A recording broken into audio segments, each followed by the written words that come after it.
I just contacted YouTube. I don't know if it's going to do any good.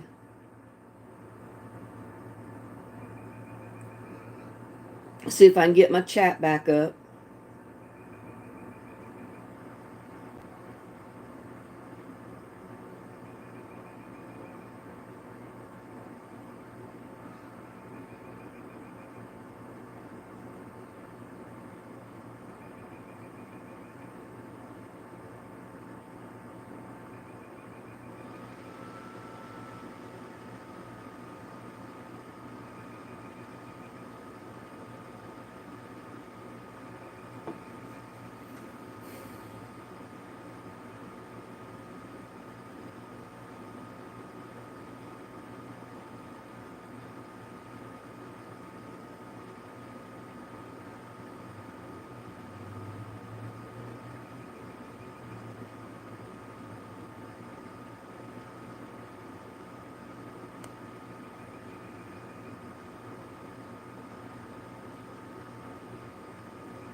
I'm in here deleting all the other ones out so we won't get them all confused and people will be waiting at the wrong chat.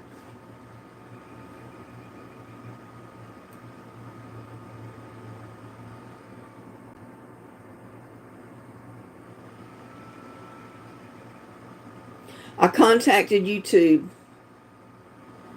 before I went back live again this last time. It wouldn't let me go back live again a few minutes ago.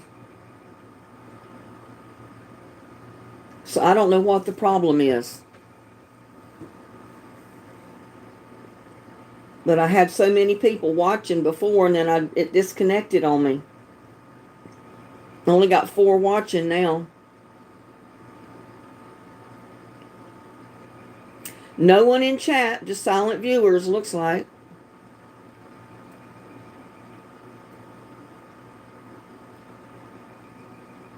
I don't know what people saw, what they didn't see.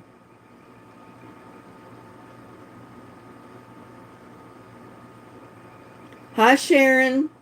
I'm sorry. I've gotten online 5 or 6 times already, and it's booted me off. It's just cut my live completely off. I don't know what's going on. There's Snow White. I don't know what's going on, Snow White. I really don't. I just contacted YouTube in between trying to go live, and I sent them a screenshot of how many times I tried to go live, and it booted me off. See if they know what's going on and they can fix the problem, because I don't know if it's on YouTube's end or my end or what the deal is. But did you see any of the gifts that I tried to show you earlier? I don't know if I was already booted off before I tried to show them, or if it booted me off while I was showing them or afterwards or what. And there's Ann Watson. Hello, Ann. How are you? You're so tiny on my TV. You didn't get to see any of the gifts that I was trying to show, I guess, huh? Well, I can show them again. Give people time to get in here and make sure it's not going to boot me off again.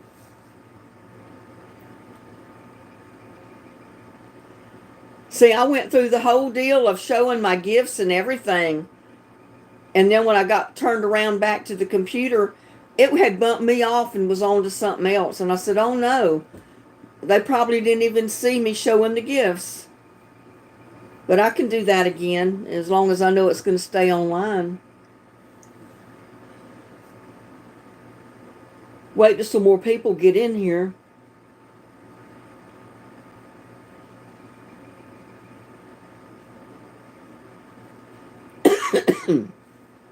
There's Derek.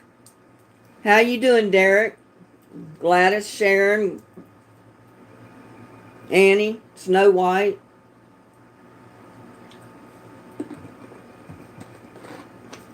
Oh my goodness, there's Mardell Lamb. How's Mardell doing?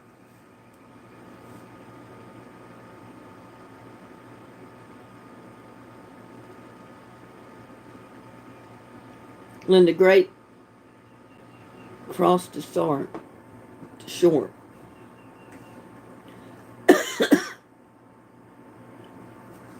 You've been busy packing to move. We've been wondering about you. We didn't know if you had found a place to move to or what was going on with you because you had not been in chat lately.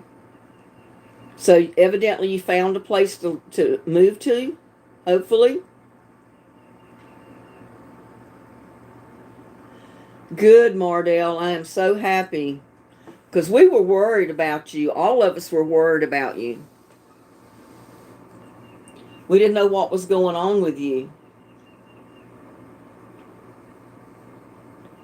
And Derek's great. I can imagine it's always a nightmare trying to move.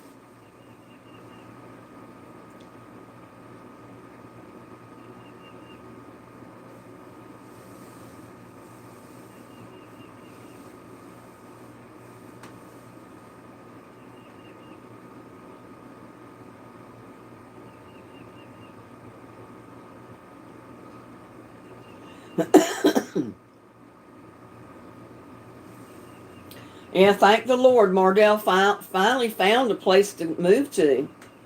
Is it very far from where you're living at now? Do you have very far to move?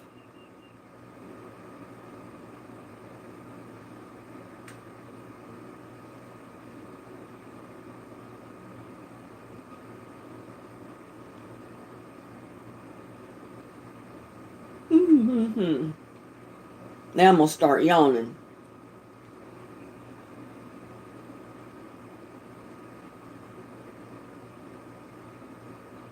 About 8 miles. Well, that's not too far. At least you're still kind of in the area you're familiar with.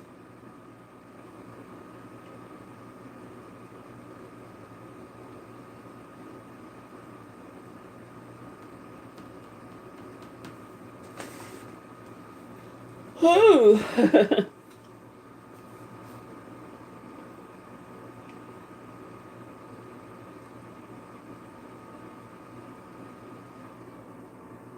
It's been a nice day today here. It's been about 63, or it's 63 degrees right now. So the temperature's cooled off just a tiny bit. So it's been a decent day. No rain, sun's been out. But I haven't felt like going out to do anything. And there's so much work to be done out there.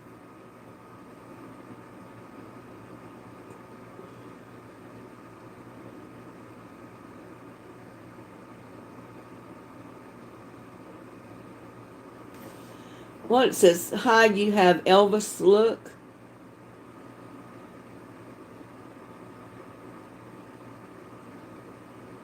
It's the birthplace of Jell-O. I'm right near the Jell-O Museum. Oh, my goodness. Why are you hiding from me, LOL? I don't know who you're talking to, T. Sharon. I'm not hiding. I just couldn't get my computer to stay online or stay on YouTube on live. It kept bumping me off for some reason. And I finally sent a message to YouTube. So hopefully they've done something.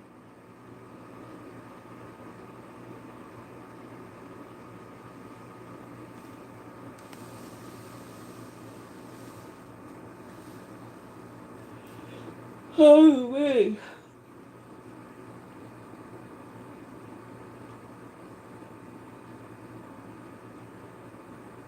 But about just before, I guess, everything shut down a while ago, I thought everybody was in chat, and I was showing my gifts and telling who they were from, and turned around and looked at the screen, and my live was gone. I said, oh, no. I said, oh, no, I don't know what they saw and what they didn't see.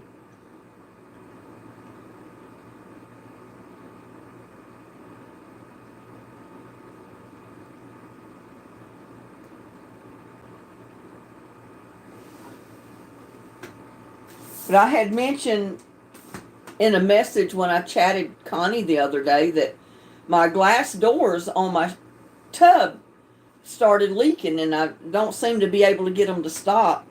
And I'd been thinking about taking the glass doors down and putting the shower curtain up. I don't even know if that would work. It may not. It might be worse. I don't know. But guess what? She sent me a shower curtain. So I don't know if I'll get to use it or not, because I'm still trying to fix the leak on the shower door. I think the whole door needs to be taken off, and it needs to be recaulked. And I just haven't taken time to do it, because that's a job. I mean, I'll have to take the 2 glass sliding doors down, take the whole frame out, clean it off, clean off the frame of the tub and the walls, recaulk it all and put it all back, and then hope that it's not going to leak, because you never know, it still may leak. So I just don't know what I'm going to do with it yet. But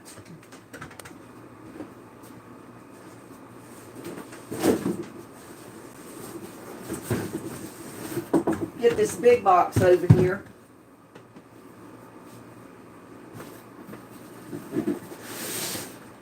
This is a bigger box.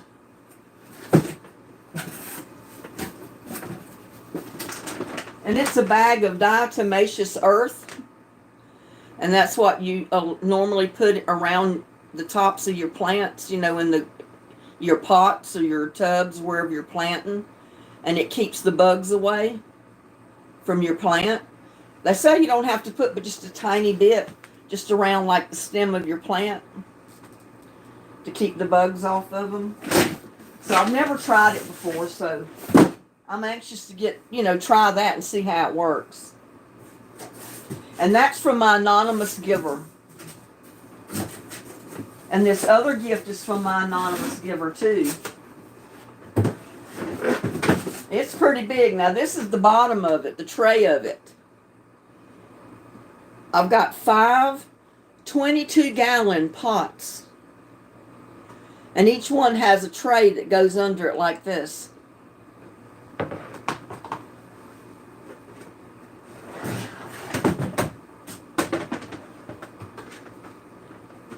But there it is, look at that. I've got 5 of them, the pots and the trays.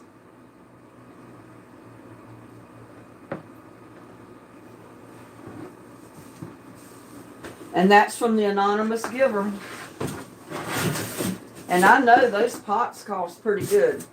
12-gallon pots is what they call them.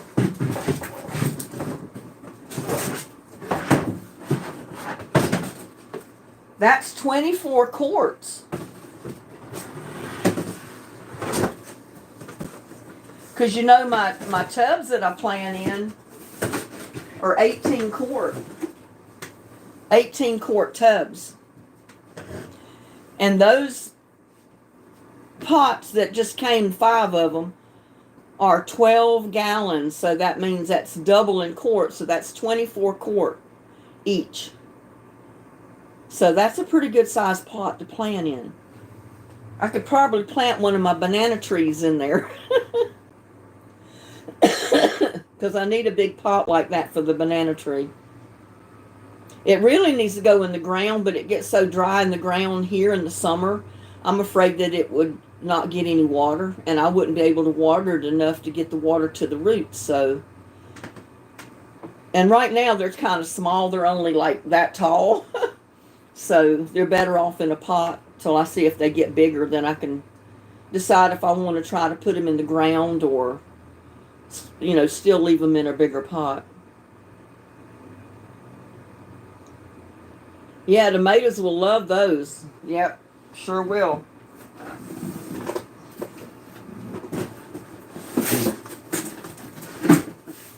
But all of my pots out here are like 18 to 22 quart size. They're close to that big that I've been planting in. So that's going to be more planting space. My trouble here in the summer, when it quits raining and it gets so dry, the ground dries out so bad. The roots can't go down far enough to get water.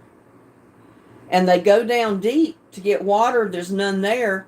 And then you try to water them and you can't water them enough for the water to go down to where the roots are. So the plant will die. That's why I started planting in the pots. Because at least that way I can keep them watered, if I have the water to put to them.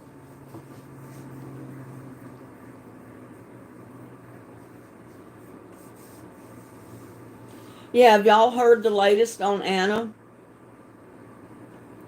The last I heard, she was off of life support. She was recovering, and they were just going to see what happens.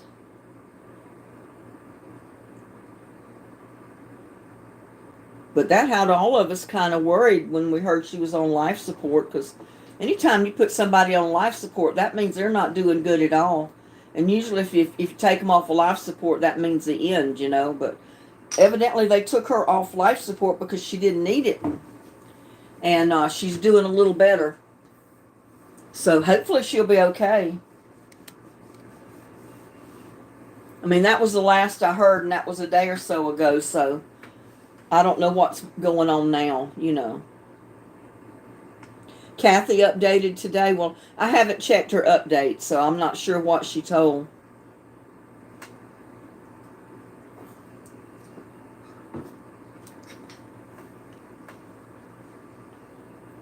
So is she doing better, Mardell? Still recovering? Like I said, I haven't seen her update.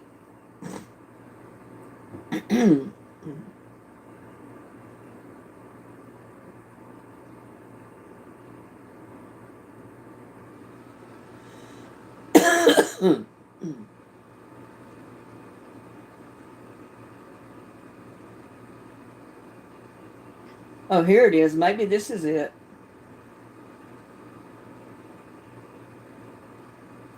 If I can get my sound back on here for this.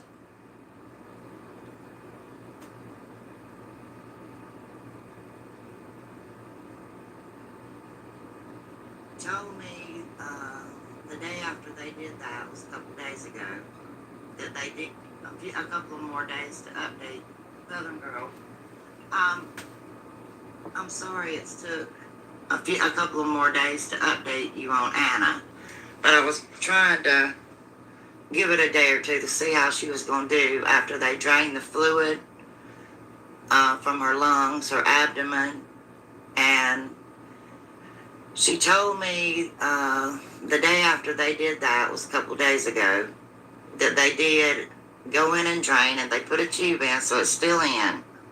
So that they've got a lot of fluid off of her. I think she said they got 1 liter from her abdomen the first day, so that's a lot of fluid. And I haven't been able to physically talk to her until this morning. I wanted to hear her voice. So they have lowered her from 6 liters of oxygen to 4, which is still kind of a lot. So, and her cough sounded really, really bad, but I guess with everything going on plus COPD, that's to be expected. They are giving her IV antibiotics, and she seems to be doing better, and the prayers are working. It was just really good to hear her voice and to hear her sound a little bit stronger today. She sounded a whole lot stronger than she has the whole time, so that's a good thing. And she wanted me to thank everybody for your prayers. She said she's sorry she couldn't update you herself. Y'all know how Anna is. And she loves you. And she will be doing a video as soon as she's able, y'all. She's just not able right now. The question came up about me updating on her channel. That is not possible right now, and as a YouTuber, you kind of forget your login information, so you don't need it. So, I mean, it's not something you log in and out of, so you don't remember it right off. Anyway, so it will be on my channel until Anna can update. And I'm sorry that everybody's not being able to see this. Just go to her page and post that I did an update. You can share the link. I'll post the link on her in her comments. That's all I can do as a moderator. And people's been asking me what they can do other than pray. Go back, and because Anna's missing so much time doing videos, and that is her income. If you would just go back and watch her old videos, you could make a playlist and let them play, and just, that would help her out, because every view counts, every like. Subscribe to her channel if you were one of my subscribers and hadn't subscribed to her, that would help out. Trying to think, y'all. My main concern is I'm thinking about ahead. It's just bothering me because Anna was in the middle of, replacing everything. She don't have a bed, y'all, and she don't have an air conditioner. And it's starting to get warm, so I don't know how she's going to do that.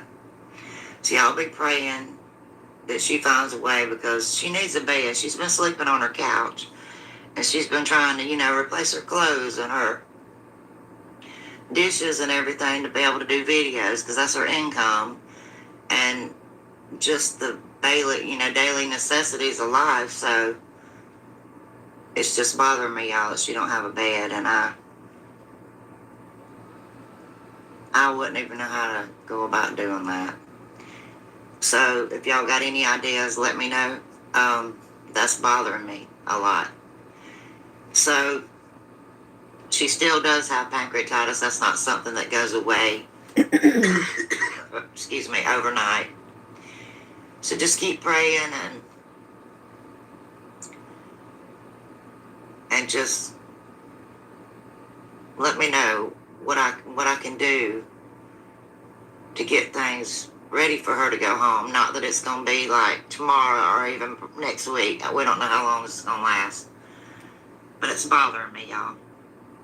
Thanks for watching, and continue to pray. And Anna, again, thanks you all. It sounds like she needs a GoFundMe page. Somebody probably ought to set her up a GoFundMe account to get her some money coming in to help out. Because I've done that. I've set up a GoFundMe for my own channel, because this is my income as well. I mean, I have a small retirement check, but it's not enough to cover my bills. So I've got a GoFundMe account. I've got PayPal, several different accounts, and YouTube that people can pay in if they want to help out with my channel. So that's an option someone can do for Anna, is set up a GoFundMe for her. That might bring her in a little bit. But yeah, that was Kathy. That was Kathy's latest update on her. So I thought I'd just go ahead and play it for y'all to hear.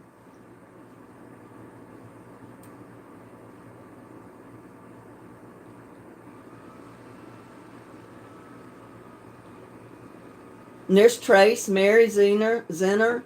Hello. Glad to have you ladies aboard.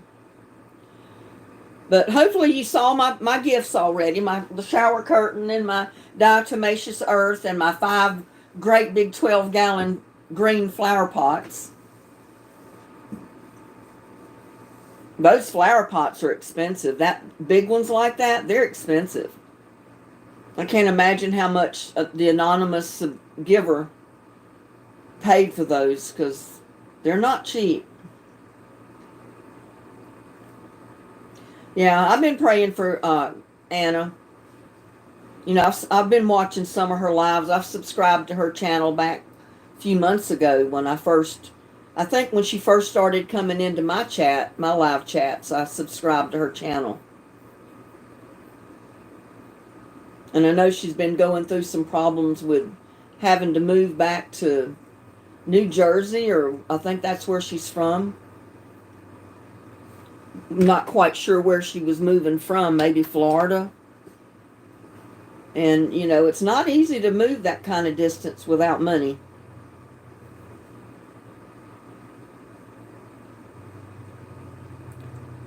She had one when she needed to move back to New Jersey from Florida, and then she got so much flack from it. Oh, wow. I don't know why. I mean, I've got a GoFundMe account. I've got a couple of donations put to it, but not much. But I've never got any criticism over it.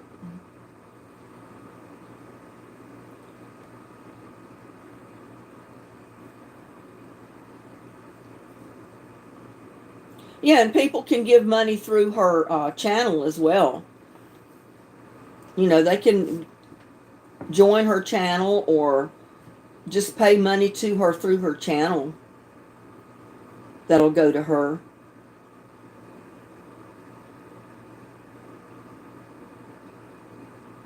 But you know, no one should give anybody flack over setting up a GoFundMe account or any of that stuff. They don't know what the circumstances are. If they don't really know these people that have channels, they don't know what their conditions are, what their needs are. And usually if someone sets up a GoFundMe account, it's because, you know, they probably need the extra money. I set mine up because a lot of people were asking me, well, I want to give you money, but how can I do it? They said, do you have a GoFundMe account or do you have this kind of account? So I went ahead and set them up. And there's Peter. Hi, Peter.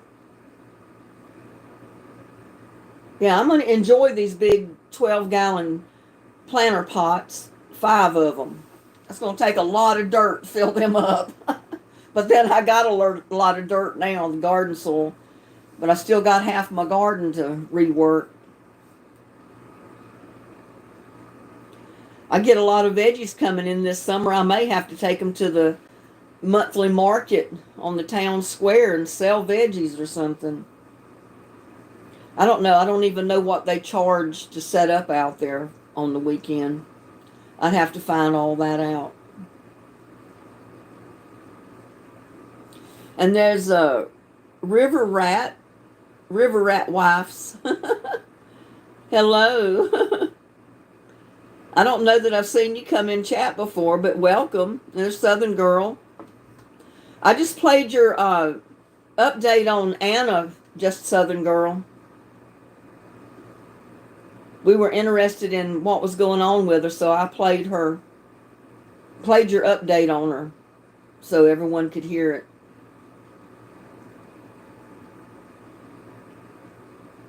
You had a hard time getting into live chat?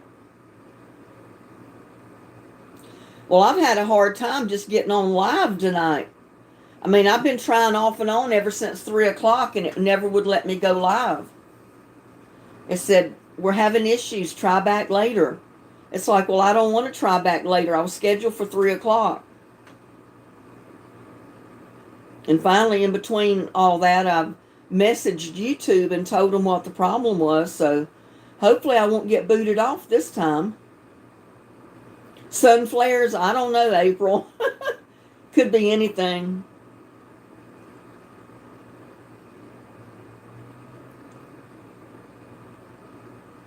I think I need my coffee, Gladys.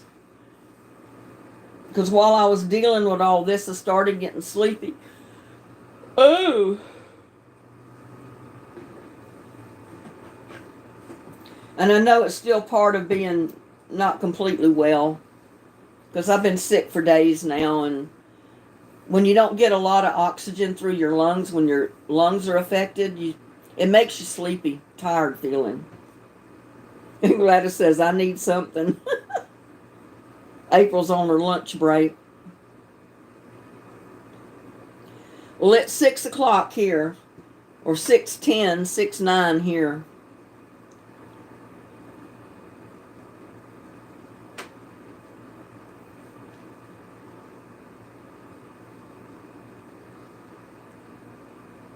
And I had a quote of a day, but getting all this going, I'm going to have to go find it again.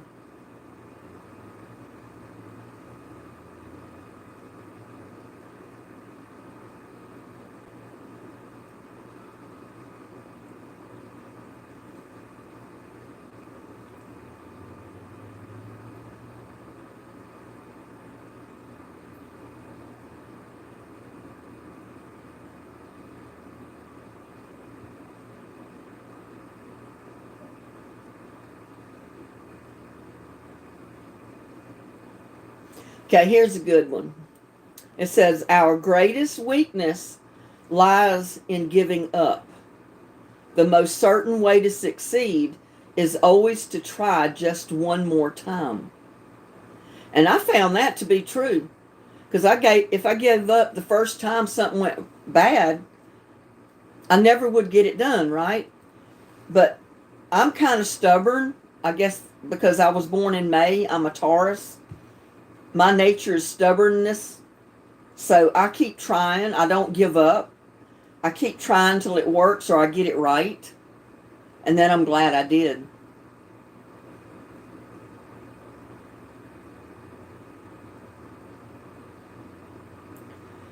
So, yeah.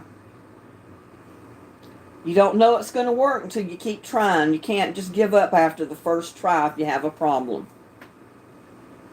You haven't changed your clock yet?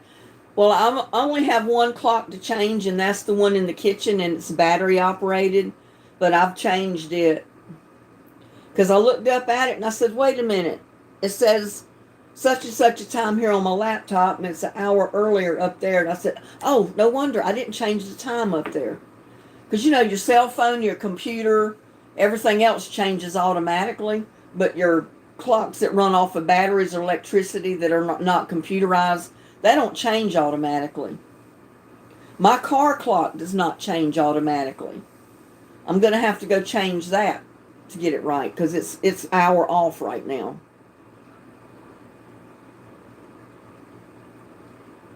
I'm a Bill too. I'm a Taurus, Linda says. Oh, you're a bull too.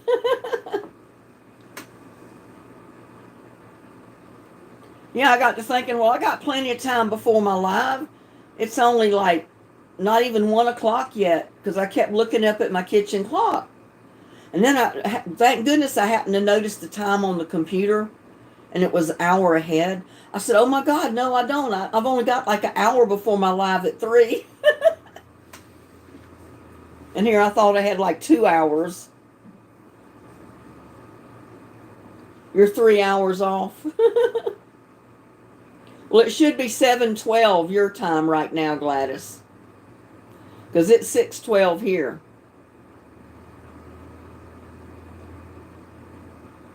You had a tattoo put on your left forearm where my husband of 30 years past. You never know how strong you are until being strong is the only choice you have.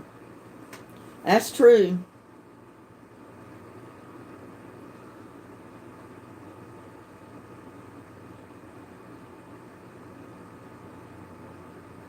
That is so true.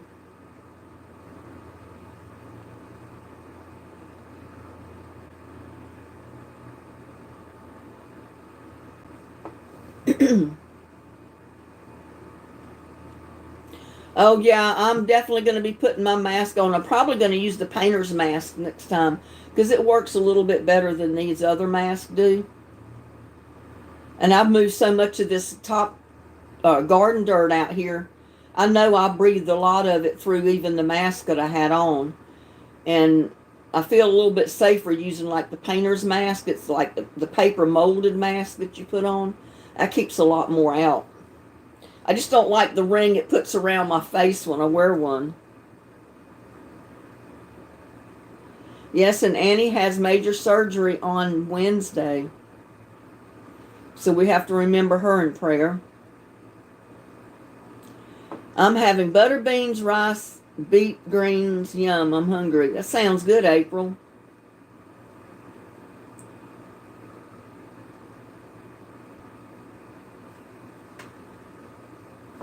I know. I get out there and I always forget to put on my mask.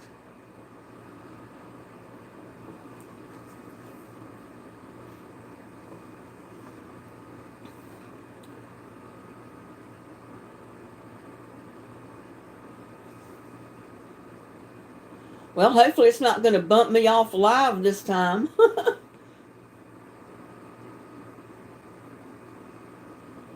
I love butter beans too. Fresh grown butter beans. Oh my God. I planted my whole tower, that green stalk tower, in bush beans.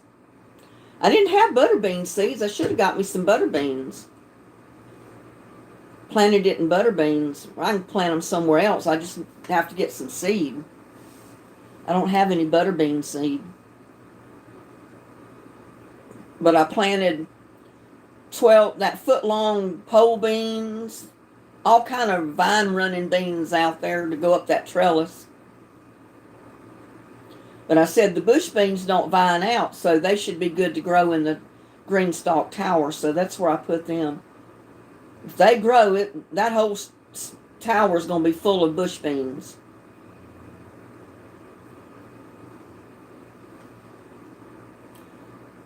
I made Frito pie for Grands tonight. Sounds good. I ate a bowl of chili beans for dinner. Not long, well, actually for a late lunch. I took a bowl out of the freezer and heated them up. And that's what I ate for a late lunch today.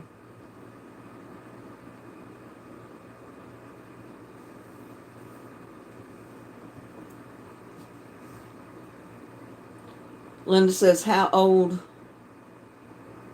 your beautiful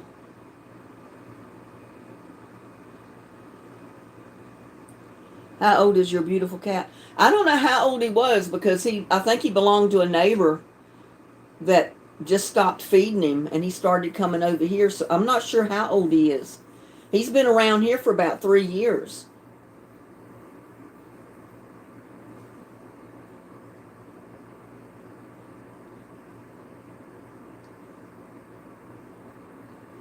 Gladys says, please send my something to Kathy. I don't know what she's saying. It's behind the heart. I can't read it.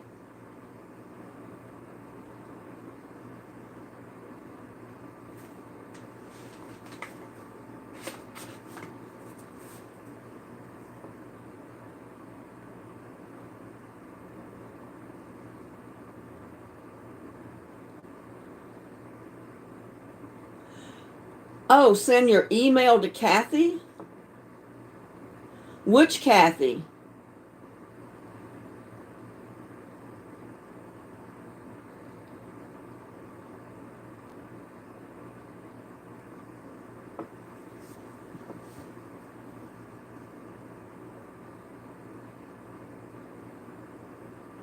Well, I don't have her email. Unless she's got it on her channel.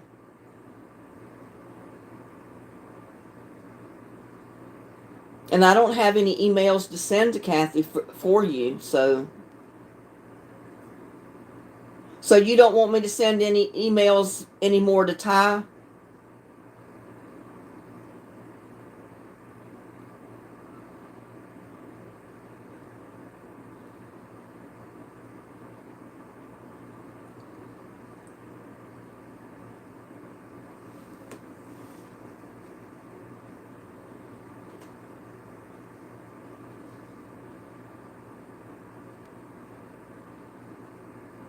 As far as I know, I don't know why she's not in chat.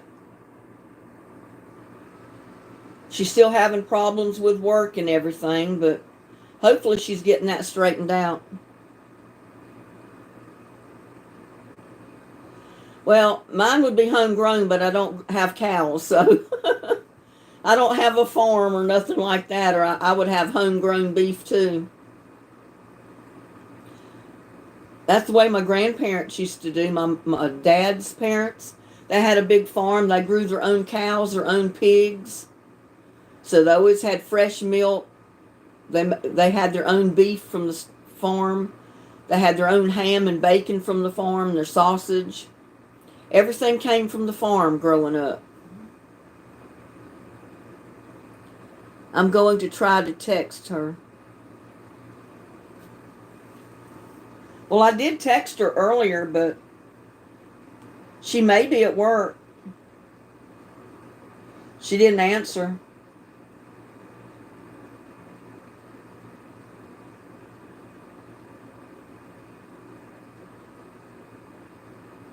Just asked her she's okay.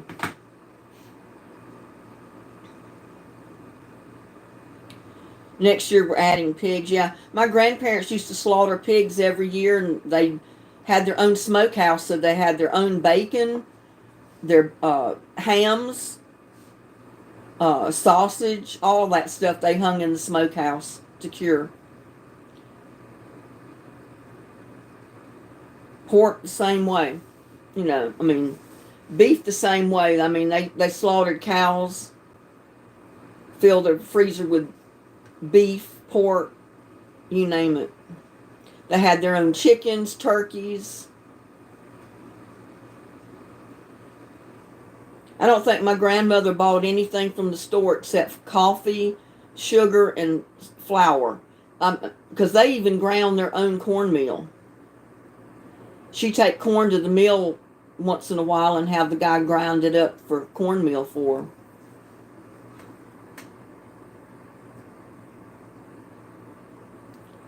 I don't know either.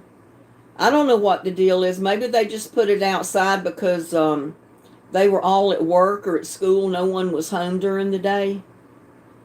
But that meant, nobody was feeding the animal. And if it wasn't there at dinner time, it didn't get fed. So it looked like it was going hungry. So I started giving him treats and started feeding him. And now he's here every day to get fed. He's usually hanging around here all day.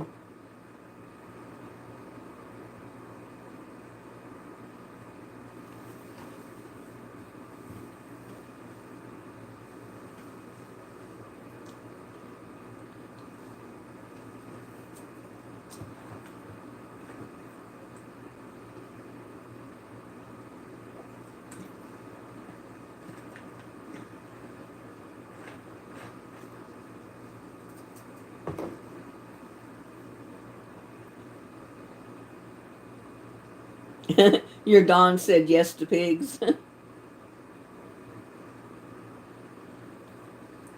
Your dog Oreo's still hanging around. Well, thank you. This is a Promise shirt. It came when I worked at the Promise in Glen Rose. It says the Promise on the shirt. And if you don't know what the Promise is, it's $8 million amphitheater about 20 minutes from here. And I worked there when, their season started. And what they do is put on a live reenactment of the birth of Christ. And it's a wonderful play. And a lot of people from my church and other churches and other actors from different places audition for this show every year. And it's a live play they put on of the reenactment of Christ. And it's really neat. And I worked down there for a couple of seasons, so I think I bought several different colors of the shirts. And then when you're working there, they give you a shirt. I think a burgundy color one. But I worked in the ticket room, selling people tickets as they come in, and then I worked in the office during the day, setting reservations and that type of thing.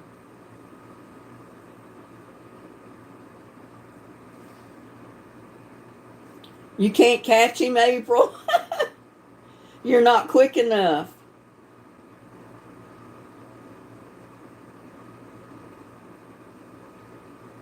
And T. Sharon says, we have cows, one milk every day, chickens and rabbit.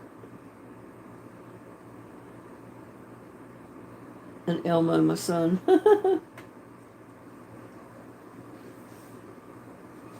I don't have any animals. I mean, Little Buddy's the only animal that comes around here. I don't have chickens or rabbits. I'd love to have rabbits, I think, but they multiply so fast, I don't know what I'd do with them all. I'd have to be going in the market of selling rabbits, I guess. I had some friends that used to sell them. They started getting rabbits and they multiply so fast, they just started selling them. But I think they ate rabbits too. I've never eaten a rabbit. I don't know if I want to eat a rabbit or not. It's just the idea. They're fuzzy little cuddly creatures. I don't know if I want to eat one. Eat them, they taste good. Well, that would be a good way to get free meat, is to raise your own rabbits, because they multiply like crazy. I'm having seconds, April said. You're going to make me hungry. I'll be hungry for my dinner.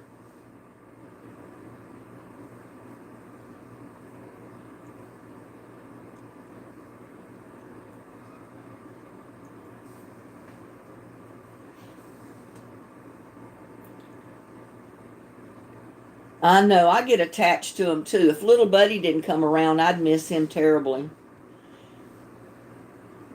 He gets under my feet sometimes, because every time I get up to walk, he's right there in my feet and walking in and out of my feet and almost trips me. But if he didn't come around, I'd miss him. He's been a little buddy for so long, you know. I'd miss my little buddy. You love chicken fried rabbit? I'd probably like it too. I've just never eaten a rabbit.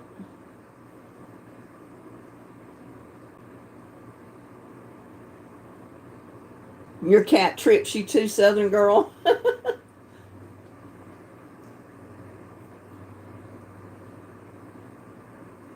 Yeah, my little buddy will just do a circle 8 around my feet. And if I'm not careful, he'll trip me, or I'll step on him. So I try not to step on him, and then it almost trips me. I don't know where he is now. He was in a little earlier and he ate and he went back out. He'll be back when he gets hungry.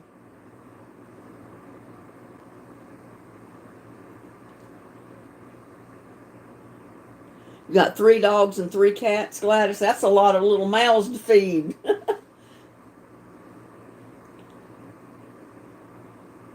April's got 6 cats trying to trip her. Yeah, little buddy eats enough. I don't see how people feed 3 or 4 animals. I tell you, they can put some food away.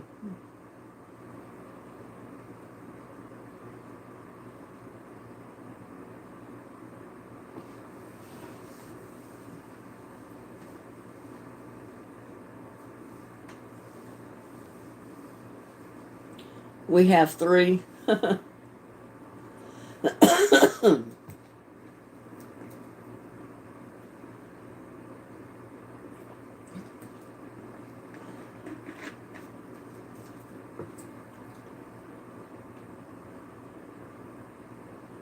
My son takes care of them. He's a good person. Yeah, I bet he is.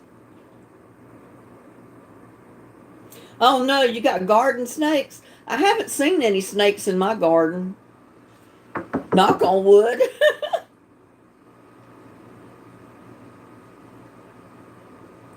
2 dogs, Catahoula, Pit Bull.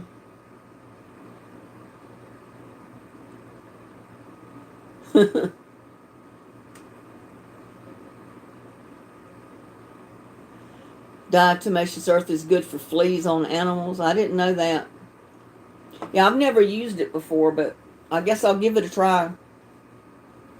Especially on a lot of my plants that are prone to get worms and bugs on them.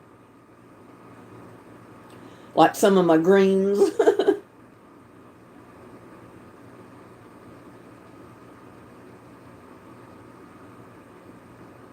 No snakes in the state of Hawaii. Where you're lucky. I used to see 1 or 2 when we first moved here years ago. But there's so many people moving into this neighborhood that it's been years since I even saw a dead snake on the street. You don't see them around this high up on the hill anymore. There's probably a lot of them down closer to the water.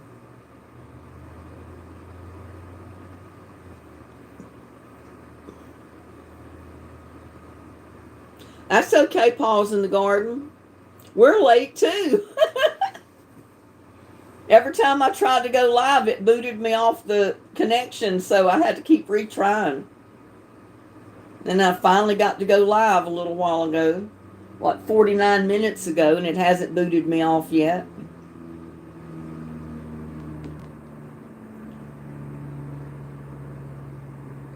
It cuts the extra skeletal bugs. Don't. Centipedes as big as snakes. Ooh, those centipedes just make my skin crawl. I saw a great big one out here in my garden one time a couple of years ago. He was pretty, he was bright blue and yellow.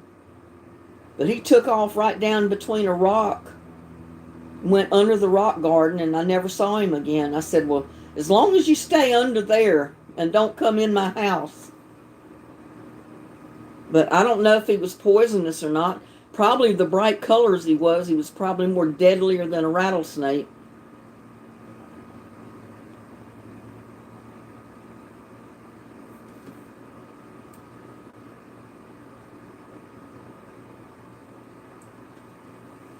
Yeah, I was thinking of things I could do live today, but I guess it's a good thing I didn't decide to do anything because I had so much problems going live till it would have all got messed up.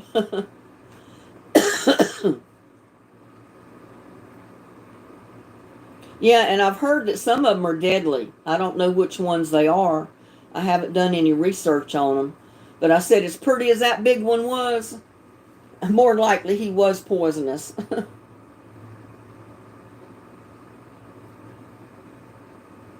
Some are critters freak you out. Yeah, I usually get a few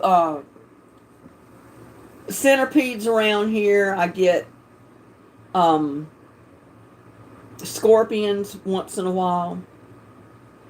You know, once in a while I'll still see a scorpion out in the yard. The tarantulas, I haven't seen any of those in years. And like I said, I think the traffic has got too bad on the roads. And I think it's killed them all off from that used to cross the roads out here.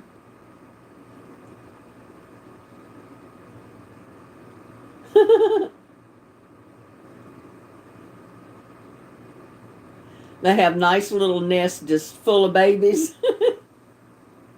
Yeah, all those little critters do. They have tons of babies.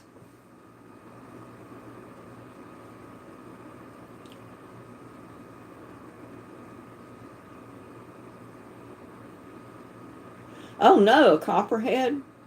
Did he end up in the hospital with it? Copperheads are deadly.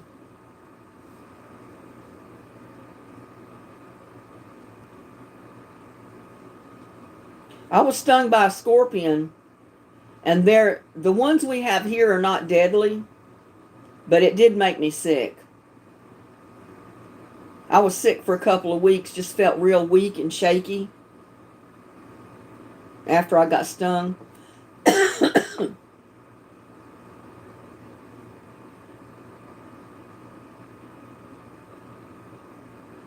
Wow. Yeah, and the bad thing about being snake bit, if you don't know what kind of snake it was, they really don't know what kind of venom, anti-venom to give you. It's good that you knew what kind of snake that's bit him.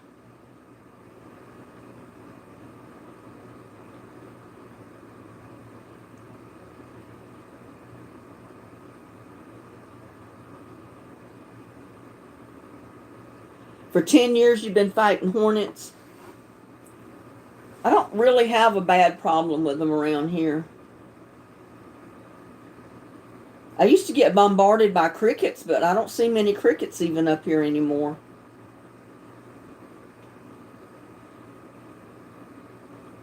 Thank God the paramedics saw the snake. Yeah, thank God.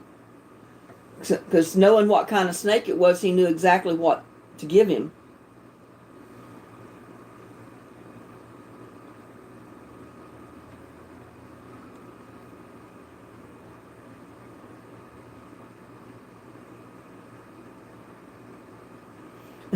They're big and look dangerous, don't they, April? They probably look deadly, but they're not. They just eat the bugs. That's why they're so big. They eat all the bugs around there.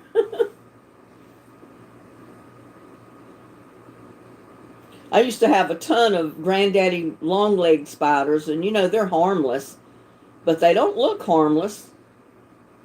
They look weird. And when you got hundreds of them right there in the corner of your yard, you begin to wonder why they're there.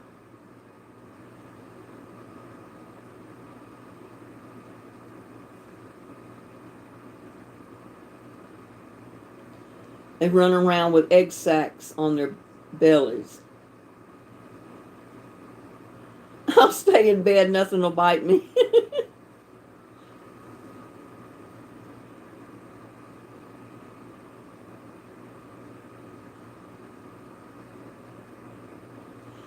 My brothers used to catch frogs. They'd catch the big old frogs to get their legs because they loved to fry their frog legs. They'd go frog gigging and come home with frog legs and aggravate Mama to death to fry them frog legs for them.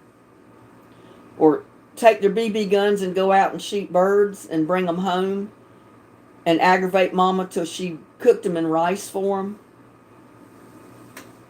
And them little birds don't have hardly anything on they're nothing but little bones. But she'd cook them for them and they'd eat them. They were happy.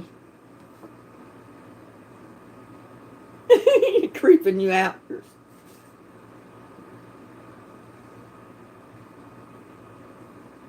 We call them bofus here.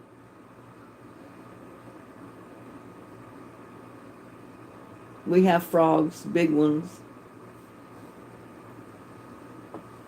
I bet they have big frog legs.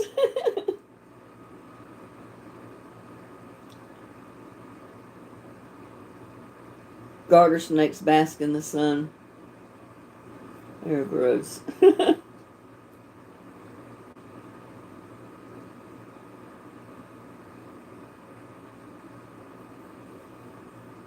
I know I told the story before that one evening or one day I come home from school and Mama wasn't home yet. She was working. And my brothers got home before I did. And they had fried frog legs and ate them, and there was 2 left on top of the stove in a small plate. And I come running in the kitchen because I was hungry. And my brother said, "Linda, you looking for something to eat?" I said, "Yeah." He said, "Well, there's a couple of pieces of chicken over there on the stove. We didn't eat it all." I went over there and looked, and I said, "That's not chicken." He said, "Yeah, it is. It's just little Bantam rooster chicken legs. That's why they're small." I mean, they were big frog legs, but opposed to being a chicken leg, it was small, And I grabbed one and started eating, and it tasted okay, I didn't say nothing about it. My brother started laughing. He said, "Sis, you know what you just ate?" I said, a chicken leg. He said, "No, you just eat a frog leg." And I said, "Well, it tastes like chicken, don't it?" So I ate the other one too. That's the first and only time I've eaten frog legs.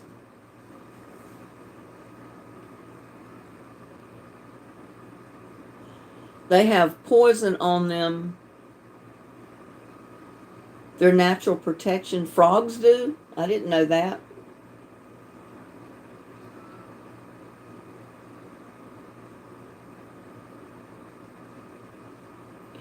Thank you, Shelley. That's a super chat.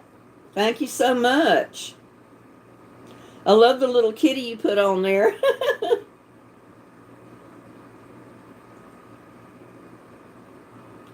It's your natural protection. Your frogs there do? Well, I've never heard that the frogs here had poison on them. I mean, they may. Maybe it's not harmful to humans. I don't know.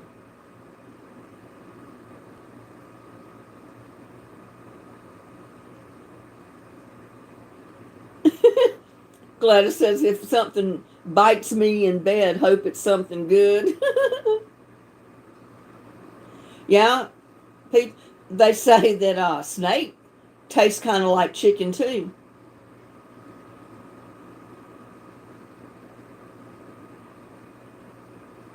If a dog messes with the frogs, they get sick.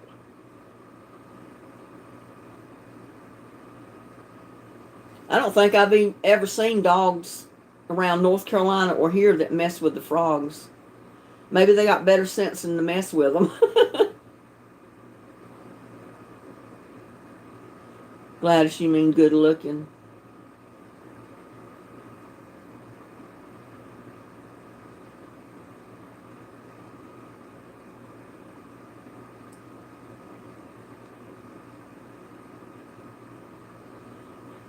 Yeah, maybe Susan and Connie figured we weren't going to have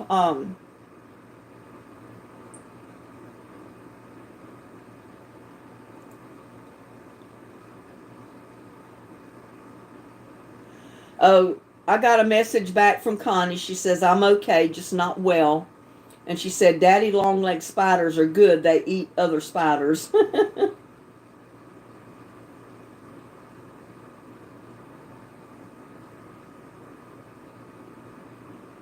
So evidently she doesn't feel like being in chat.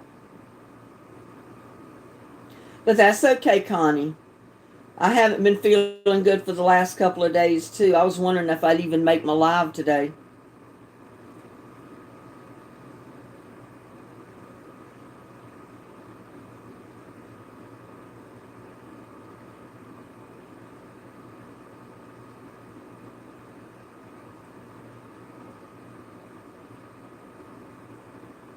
And I haven't heard back from Susie.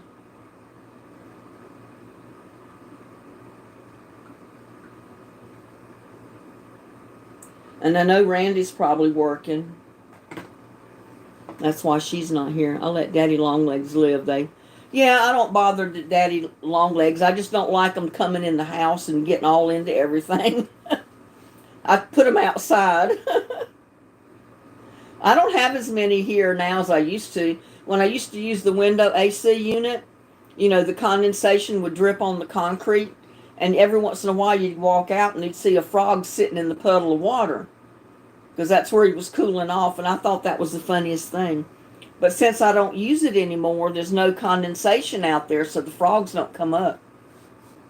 They know there's no water there to sit in, so they don't come up anymore. And I need to take it out of the window because it doesn't work. It needs to come out of the window. I need to get my window back in. Yeah, I'm sure we still have stink bugs around here.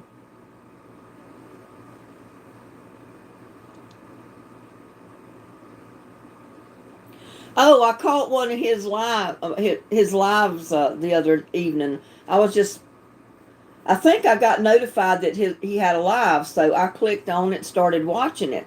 And I see now why he hangs donuts. The raccoons, he's got a whole family of these gigantic raccoons that come up on his porch ledge, on that railing, and they eat those donuts, and he puts dishes of food out for them. And I was watching these big raccoons eat from those dishes where he was feeding them, and he still had a donut hanging. So that's why he hangs donuts. It's for the raccoons, and I didn't know that in the beginning. Because the first time I ever tried to watch one, there was no raccoons that came up. It was just the donut hanging. And I couldn't figure out, well, why in the world is he hanging donuts from his porch, But I know now, and I commented in his chat that, hey, the mystery solved. I know now why you hang donuts on your porch. And there's Kevin Lehman. How are you, Kevin? Glad to have you in chat.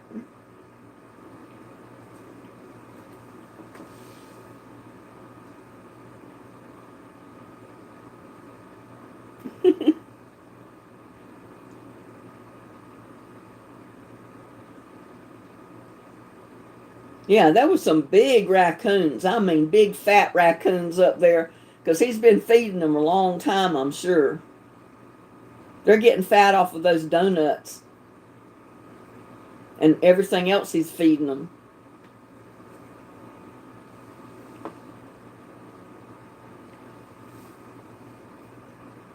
Don't forget to hit the thumbs up. I've got 11 thumbs up, and there's 38 people watching. So some people didn't hit the thumbs up.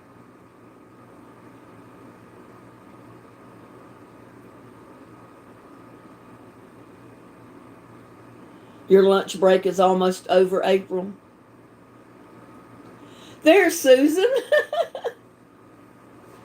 I've had so much trouble getting online tonight. It's not funny, Susan.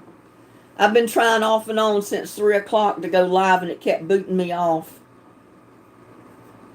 And finally, I messaged YouTube what was going on, and I finally got on the live this time, and it hasn't booted me off so far. And we've been on for about an hour, 65 minutes.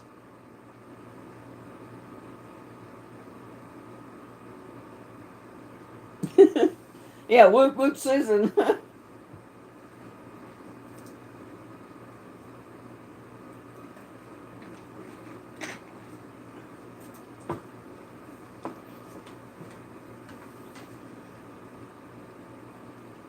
Yeah, but I got to get feeling better because I've got so much in my garden that's got to be done. I need to get the rest of that planting done, and it's got to be done this month or it's going to get too hot on everything.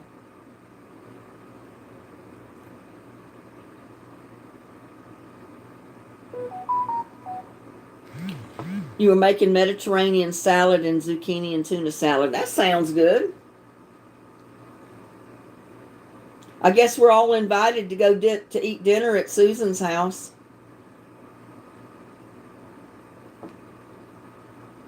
Eucalyptus is good for allergies.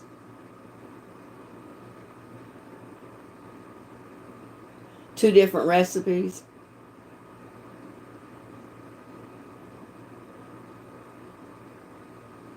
They're getting cool to taste better. Oh, the storm there's put you behind, April.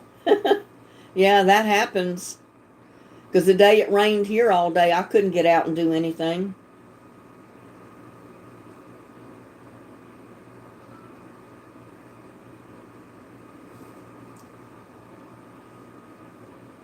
I think I got out a few times in between rain showers and transplanted some wildflowers. Those blanket flowers, I think is what they were. And I edged all 3 rock gardens with blanket flowers. I just hope they survive.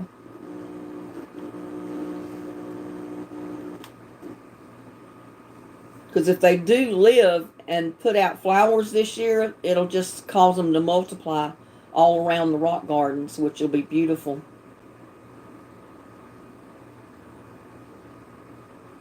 I also made chicken bacon ranch stuff in the crock pot that I think will be good over either potatoes or pasta. Listen to you, Susan. You're a cooking storm up there.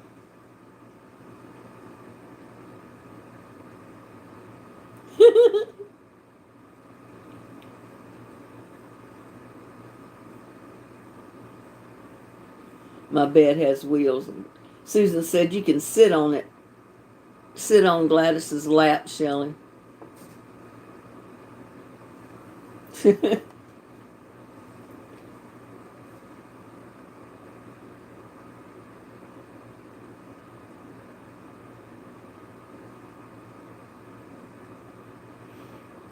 I know. Every time I've been out in my garden working, it's been anywhere from 70 some degrees to 93. And I wet my clothes with sweat. You know, I'm sweating so bad I can't see what I'm doing because the sweat goes in my eyes. But it's good. I mean, I need to sweat because my body's holding too much, retaining too much liquid.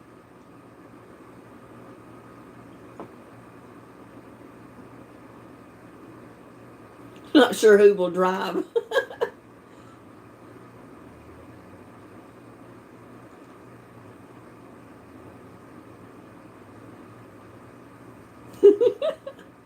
That would be a sight, Gladys.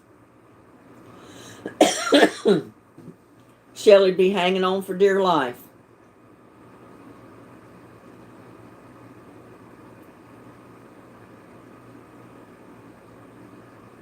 Only 59 there today. It's 62 degrees here right now. So it's not cold, but it's not hot either, you know.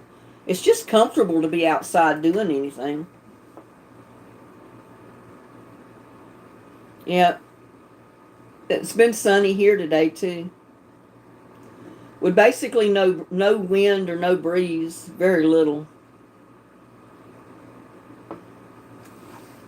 But I can get out there working in the wintertime and I'm going to be sweating. Can you picture it, Linda? Yep, I can picture it.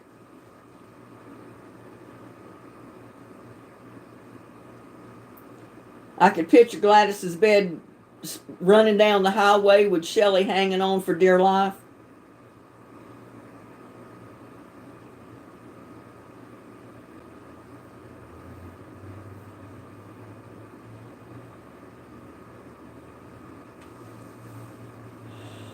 Oh, me. I usually freeze my extras, when I cook, like those chili beans that I took out of the freezer. That was from when I fixed a big pot of chili beans and I did that video on them. I couldn't eat them all at one time. So I froze individual bowls and I put them in the freezer. For times like this, the last couple of days when I didn't feel like cooking. I mean, I felt like eating something today, but I didn't feel like cooking, so I found a bowl of those chili beans in the freezer, and I took them out and popped them in the microwave, and that was my late lunch today.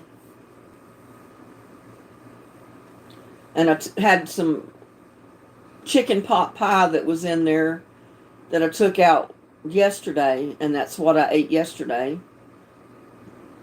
So I haven't actually cooked in 2 or 3 days. Anything. Just haven't felt like standing at the stove cooking anything. Have to stop and get Connie, yep. And then swing by and get me.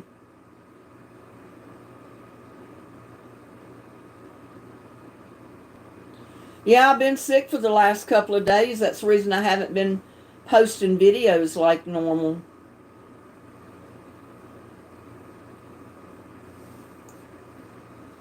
I was in bed for one whole day, most of yesterday too, and didn't even want to get up today, but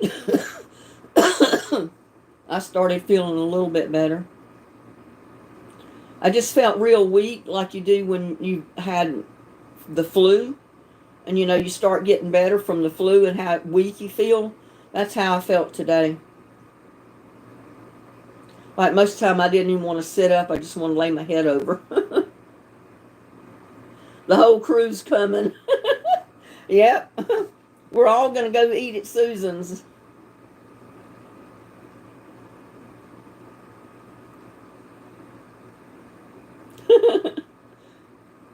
I'm the leader.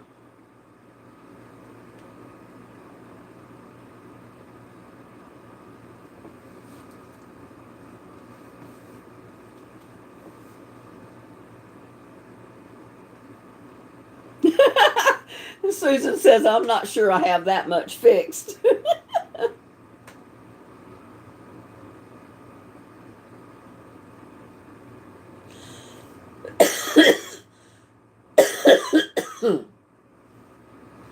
Yeah, I told my son I don't know if I caught a virus or if it was all allergies. It may be a combination of both.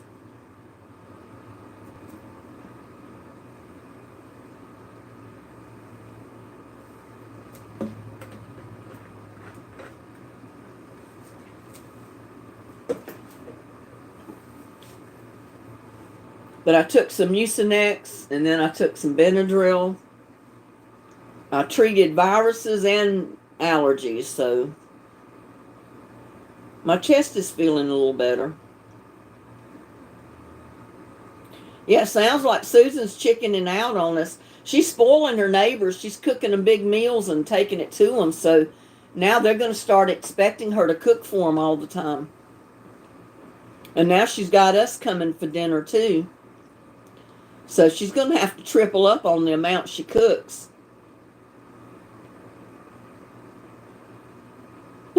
Nope, just might take a bit to cook more.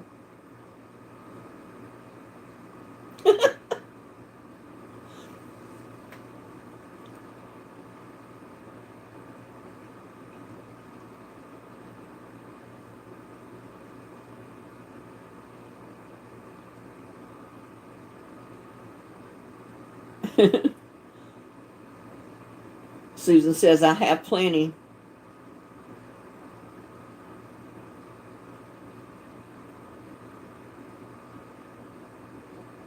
Yeah, I haven't even gotten Connie's trivia prize in the mail yet. I've got it in the package, sealed up, addressed and everything, but I've not made it to the post office. I didn't feel like leaving the house, so hopefully this week I'll get it in there.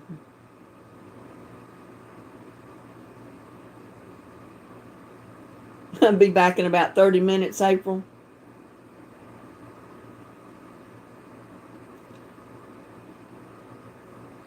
Have one bed with me and the dogs and 2 recliners, and that's it.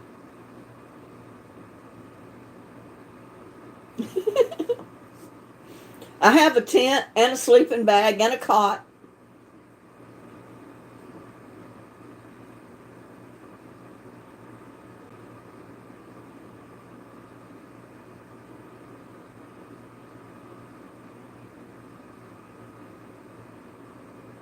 Take a break every 30 minutes. Well, that's good. I don't sleep. I'm okay. Don't have a tent that someone could use.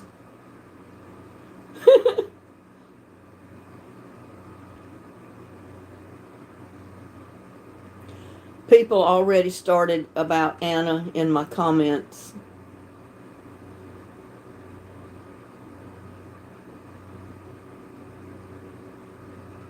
Well, thank you, Shelley. You sent a card, but you haven't mailed it yet?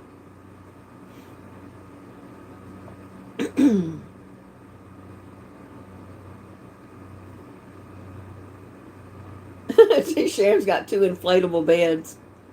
Well, my son, that reminds me of my son's camping trip. He had this great big canvas tent, and he decided he was going to buy this big queen size inflatable mattress to take with him camping. And he said, Mom, I paid a couple $100 for this inflatable mattress so we'd get a decent night's sleep. We inflated that thing, and in the middle of the night, it went flat.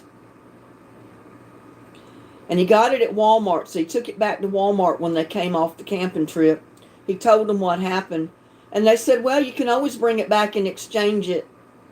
And he said, yeah, but I can't bring it back when I'm in the middle of the night on a camping trip and my mattress went flat. So that meant I had to sleep on the ground, the hard ground, the rest of the night. So my mattress didn't do me any good. He said, I believe it was one that somebody else had bought. It went flat with them. They brought it back and exchanged it or got their money back, and they just put it back on the shelf.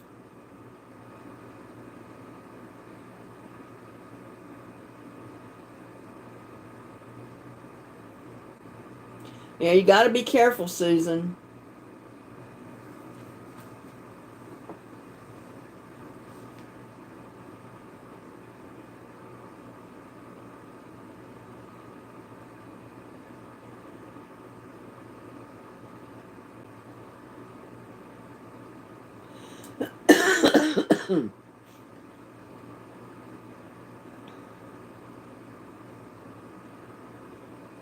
Talking bad, Kathy.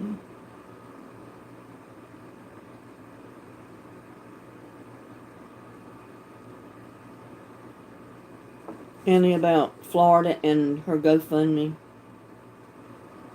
Yeah, I had mentioned that maybe someone could start a GoFundMe for Anna. But one of the viewers posted that she had one time before, and she got some really negative, hurtful comments about having it.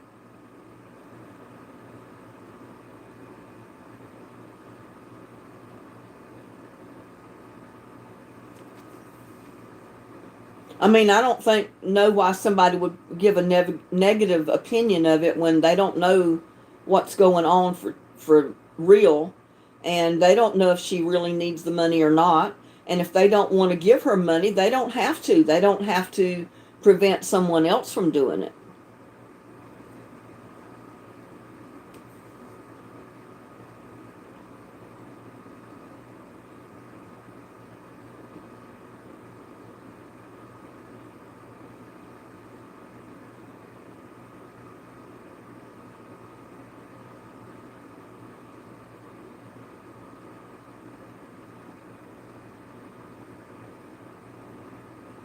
Well, they can always give to Anna's channel.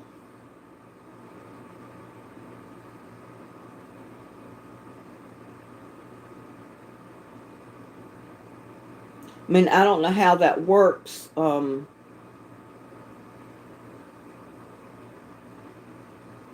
I know there's a lot of mean, rude people out there, April. Yeah, they don't have to give anything. They just go on about their business. They don't have to be negative about any of it if they don't really know what's going on.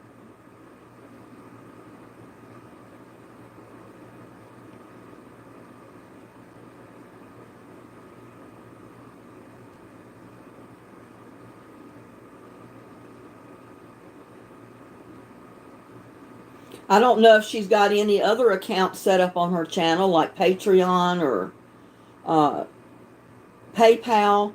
She can, she can have a PayPal account that people can pay money into, and it'll credit her account on PayPal, where she can buy stuff that she might need. There's a lot of different ways that you can give money through the internet.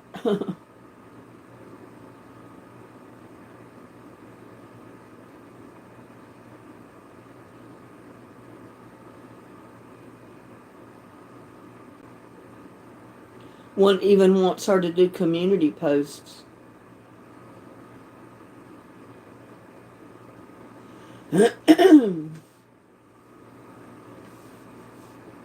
Well, they could go to her channel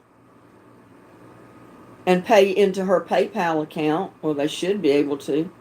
She doesn't have it posted on the channel. Is that what you're saying?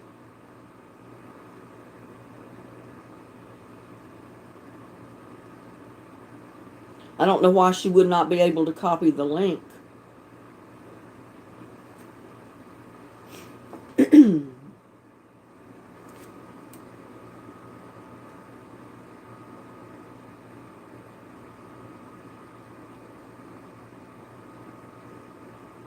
I'm checking something here.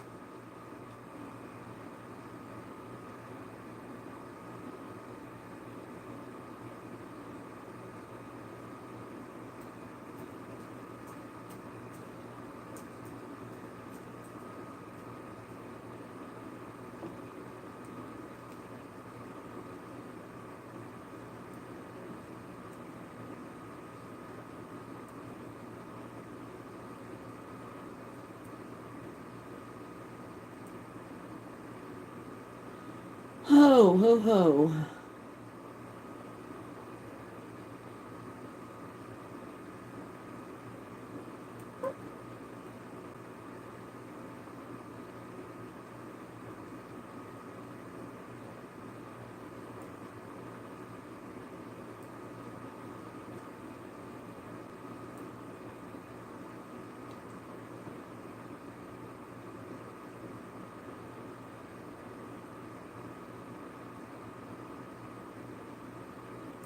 Huh.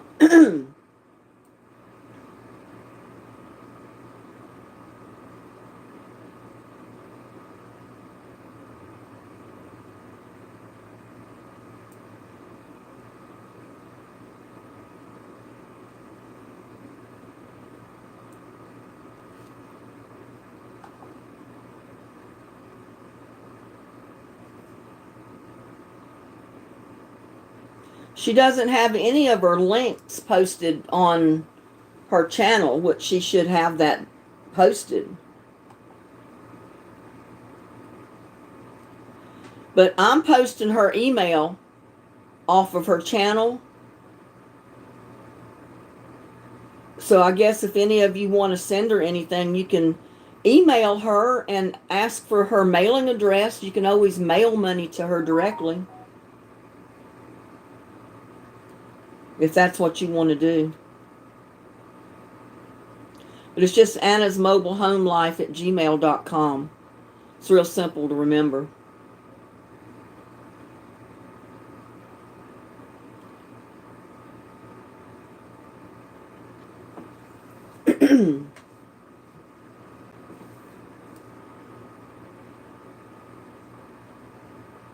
Because I think a GoFundMe account is about the only way, other than just sending it directly to Anna, that you could actually send her money without the government getting part of it.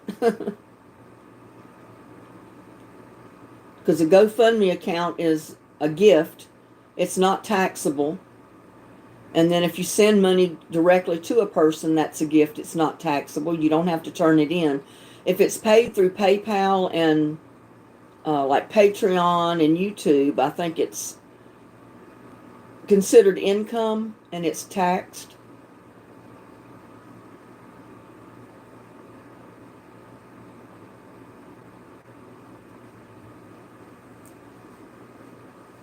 But I don't know why she can't copy her link from PayPal.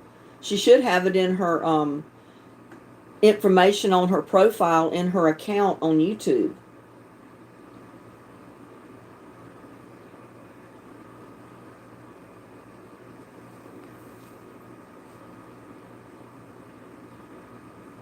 Because I had several people in the beginning that paid money into my PayPal account to where I could buy little buddy food and stuff from the account.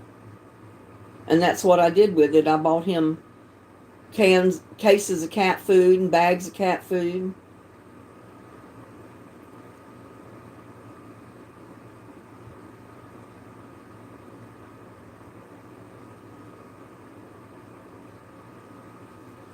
Because it cost me about $32 a month just for his canned food, not to mention the dry food that he gets. And I usually get that in a big bag, and it's usually about 20 some dollars for the big bag. I don't remember exactly. He's a pretty good sized kitty. He eats a good bit of food. Which, I don't mind feeding him as long as I've got it to feed him.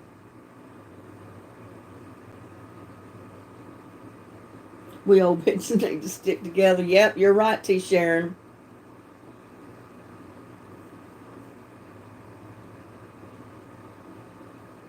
I don't know when she'd be able to answer her email, but right now that's the only way I've got to contact her is by email,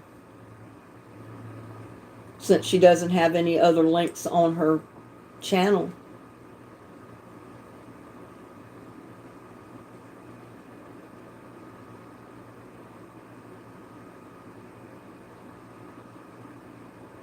And I don't know if anybody other than her has access to her email that they could answer the email for her.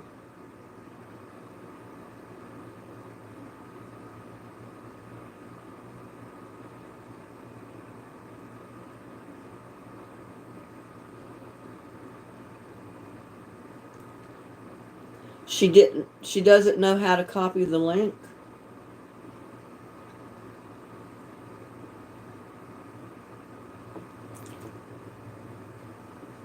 It's real easy to do. I mean, all you got to do is go into your profile with PayPal, and there should be a link there that you can copy. Save it to your clipboard or something. And then when you go back into your YouTube profile, you just paste it in. I think that's what I did with mine.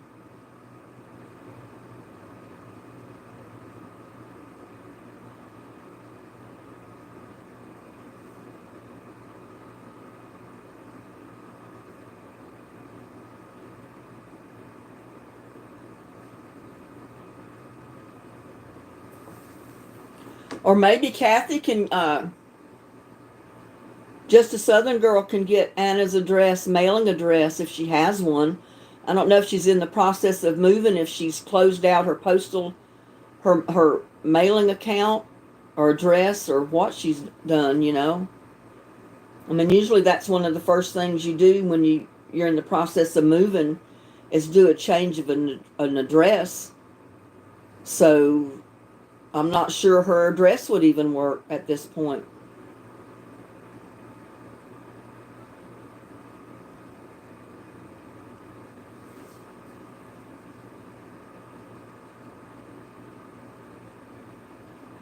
That's one reason I suggested a GoFundMe account, because that would be the easiest for anybody to set up. And then you just post the link out there. Let everybody know that she has a GoFundMe. And post it on her channel too.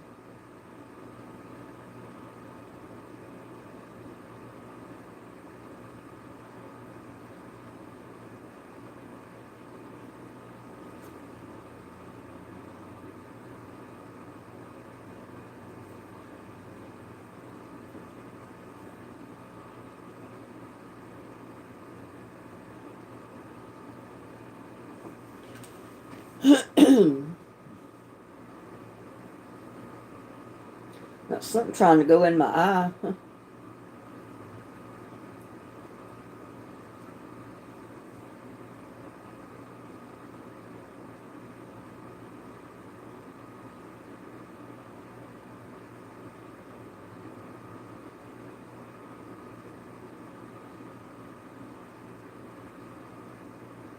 That might be more than Kathy wants to take on.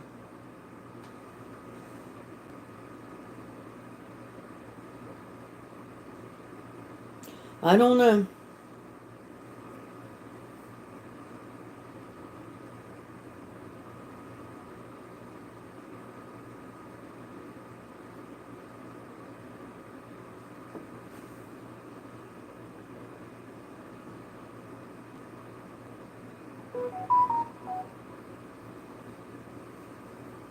Yeah, I mean, the first couple of times I saw the video of her being in the hospital, I thought it was just like routine stuff. She was going in and she was getting this done and she was going to be out, but it didn't happen that way. She ended up on life support. I said, my goodness. I mean, she went from talking to everybody, telling them that she hopefully was going to go home that day and this, that, and the other. And next thing I heard, she was put on life support. So you never know. I tell you, you just don't never know.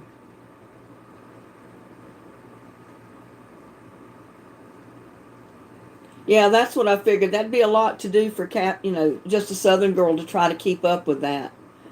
It'd be the best for someone just to set up a GoFundMe account for her, for Anna.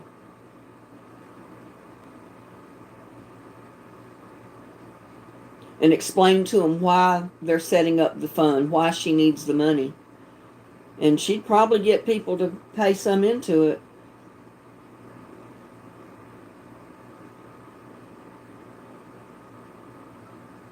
Well, I understand that, Kathy, because I'm not able to send money either. I mean, I'm living from one month to the next on whatever I can scrape together to pay my bills. Yeah, evidently she was sicker than she thought.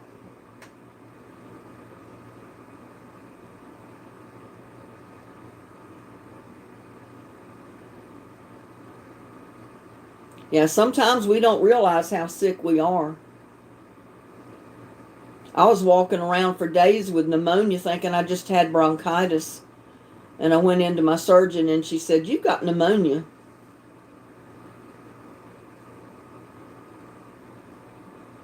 And I was due for surgery and they went ahead and put me in for surgery. But I promise you, when I come out of the hospital, I didn't have pneumonia anymore. They filled me so full of antibiotics and stuff when I was in the hospital that I didn't keep pneumonia for long.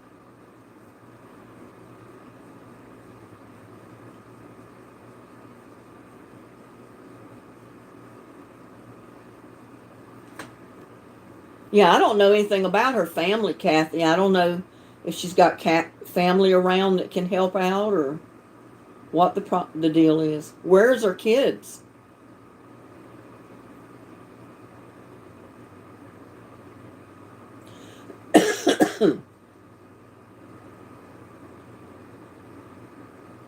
I mean, no one's mentioned her kids. I know she's got small children, I was told, but where are the kids through all this?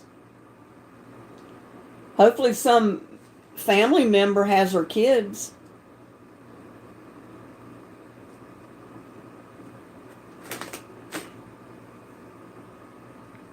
I know she has a daughter and son.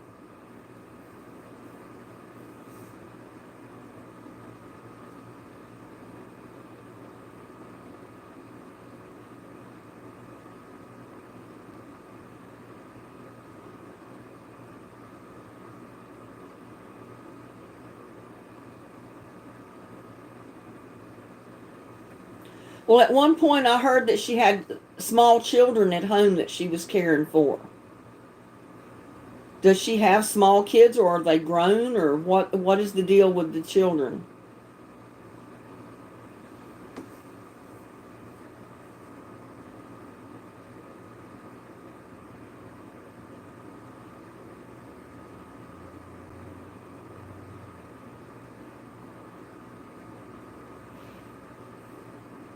No, they're grown. Okay, so at least she doesn't have to worry about children at home, who's taking care of them, that type of thing.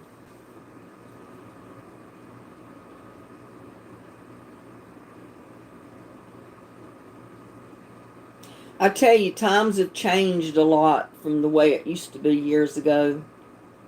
Used to, you took care of family. And now people, they get grown, they move away from home, and they don't give parents a second thought half the time. They they just don't have responsibility to their parents at all, seems like.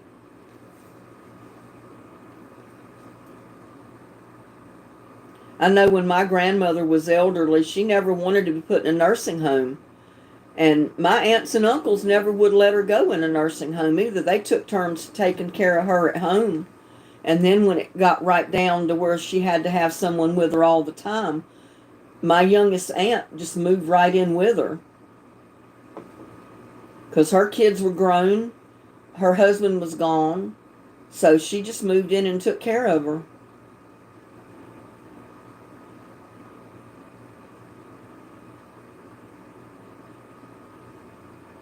That's when your son insisted living on his property. Well, that's good that you're close, Sharon, to your son, because at least he can help out, if time comes when you have health problems. I said my kids are at least an hour and a half away from me in different directions. A lot of times I don't even text message them every day, sometimes maybe. But I said I could drop dead and lay here for a week, no one to know I was dead.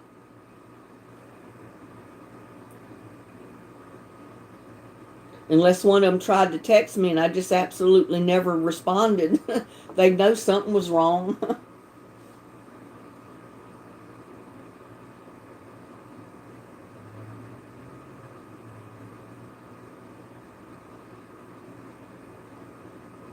I mean, people years ago just didn't move that far away from home. They stayed close to family.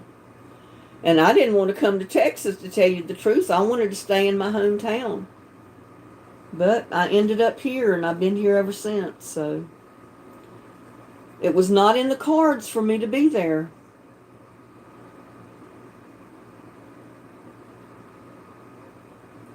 Sharon says I'm the built-in babysitter.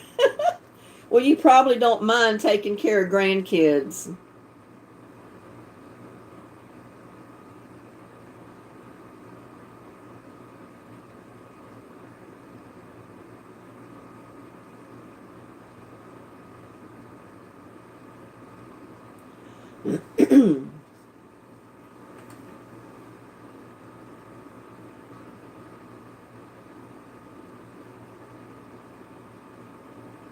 I mean, a lot of times today, family is no more than strangers to you. I mean, it's kind of crazy.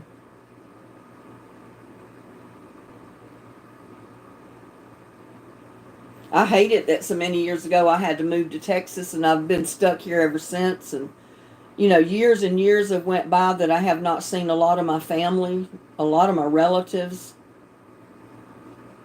My granddaughter, as close as she lived to me, there were several years after my son's divorce that I didn't see her.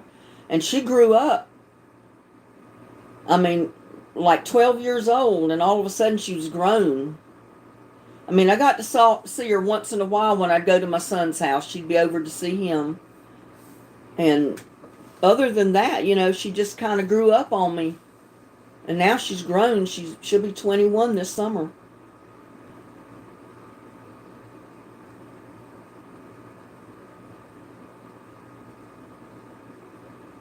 I always loved the way things were in North Carolina because we had a big family. My dad came from a big family. There was always tons of aunts and uncles and cousins and relatives around.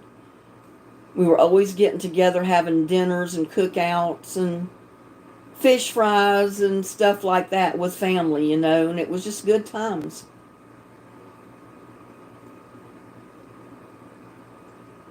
Yeah, they don't realize you're just on borrowed time. You're definitely not going to be here forever, unfortunately. That's the joke life plays on us. We're not going to be here forever. We're only on this earth one time round, and you got to make the best of it.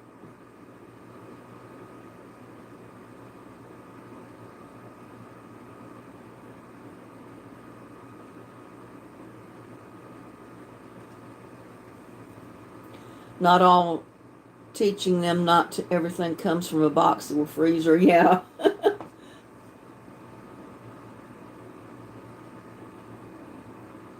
As far as I know, Kathy, 2010, she's recovering. I just played the update from Just a Southern Girl. You didn't hear any of that?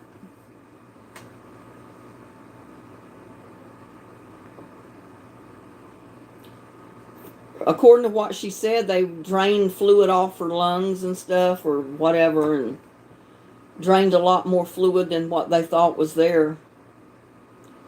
And I guess she's still on oxygen, but she's improving. She's not on life support anymore. So at least that's a good sign.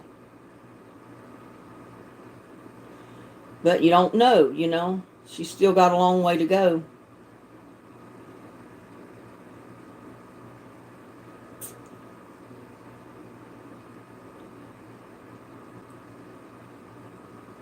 Oh, you said you did watch Kathy's video? Well, that's all we know is from Kathy's last update.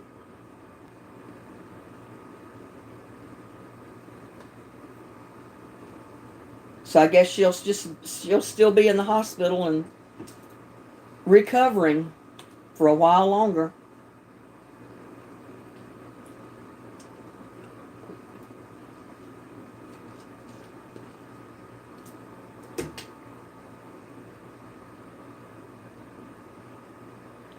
I took my grandson in and raised him at my house. Now he's 14, saving for a car. How neat. That's really sweet, Snow White, that you had your grandson living with you.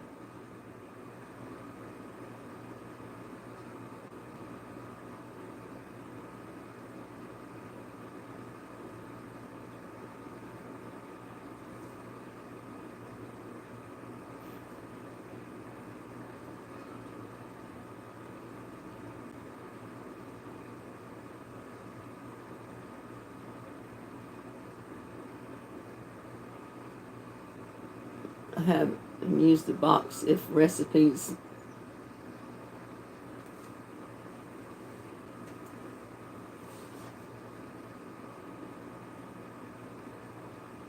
Yeah.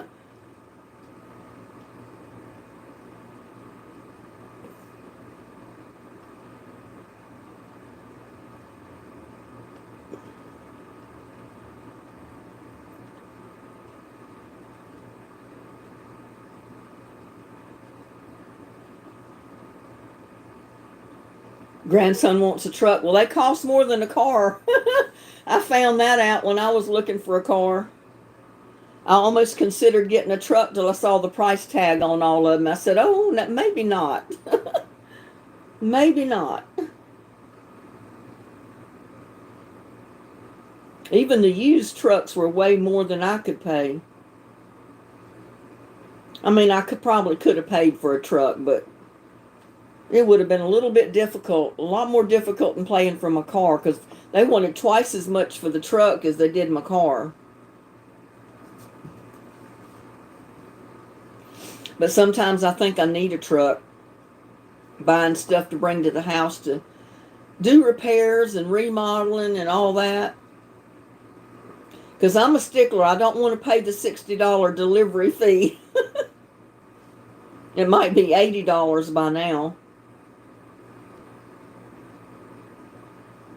So now if I need a sheet of plywood I'll have them cut it in 3 sections big enough that I can slip in the back of my car and bring it home. I said I'm going to have to cut it anyway to put it on the floor.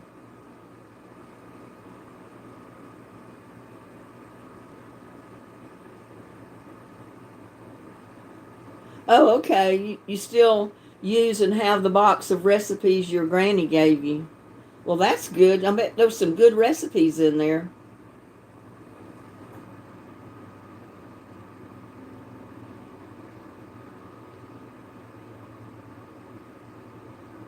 You had a little S 10 years ago and loved it. Yeah.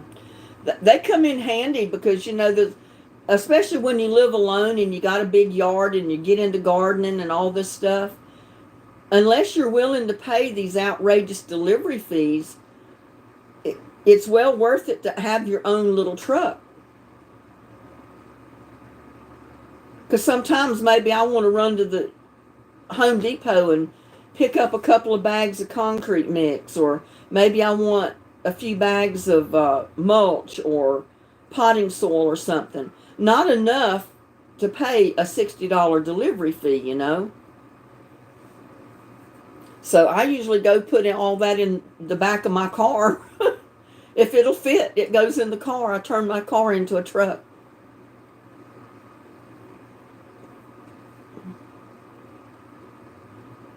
I got so tickled at this guy. I went to Lowe's one time and bought galvanized panels to put on the shed out here when I redid that. And I was driving a little 2000 Cavalier, 2-door. And he sat on the tailgate of his truck, which was parked right beside my car, waiting for me to come out of Lowe's because he saw what I was buying. He told me when I got out to the car, he said, "Lady," he said, "I saw what you were buying and I knew what kind of car you have. And I said, I just was waiting to see how you're going to get all that in that car." I said, "It's going to be easy." And I opened my doors. I laid my back seat down. I opened the trunk and I started sliding the panels in, and they went in completely fine, and I was able to shut the lid down. He just kind of like, "Okay then," and walked around his truck and got in his truck and started it up and left. He just didn't see how in the world I was going to get all that in my car and bring it home. And I made sure when I got this Nissan that my back seat lays down and it's open. Open from the back seat all the way to the trunk.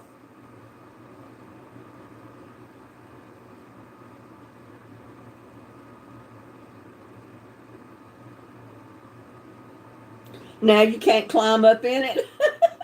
You need a step. Well, my son-in-law, he's got these oversized tires on his truck. And the truck sits up so high anyway with those oversized tires on it. I almost need a ladder to get to the first step. I mean, he's got like a runner outside the door to step up on to get into the truck. I have all I can do to get my foot up on that, and then I got to grab onto the door and pull myself up. I said, "My God, you can go through some mud holes with that and not have to worry."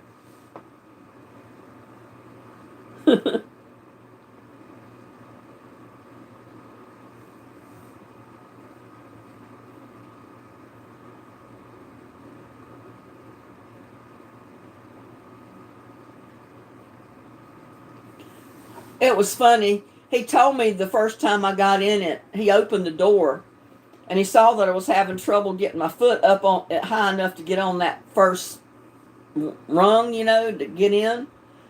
And he said, "Grab hold of that old shit handle up there." That's what he called it. So I grabbed that ring, that handle, and I had grabbed the door, and I just had to pull myself up. I said, "I need a little footstool to get up in your truck." Because he's like 6'5". It don't bother him. He climbs right up in there.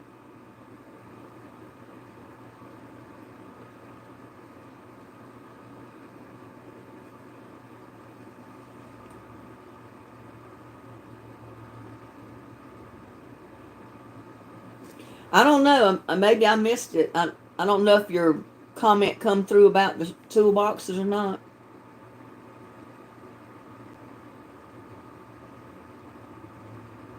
My chat just burped. Anyone? When I posted it, the thing said chat was disconnected and it would be back up soon, so I didn't think it went through. I don't know. I don't know how far back it was.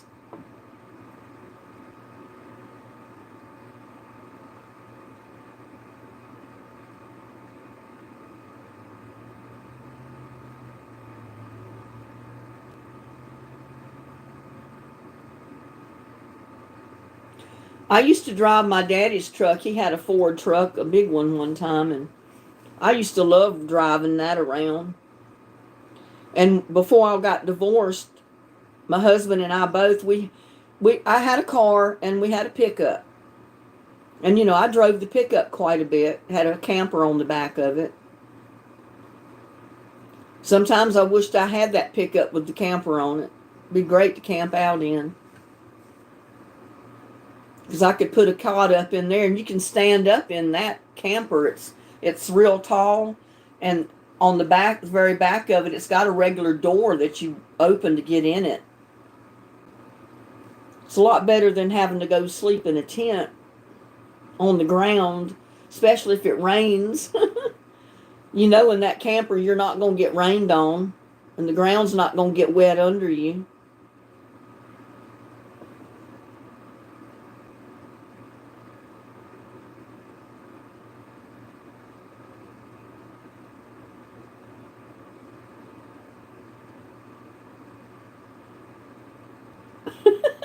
Had to get steps for you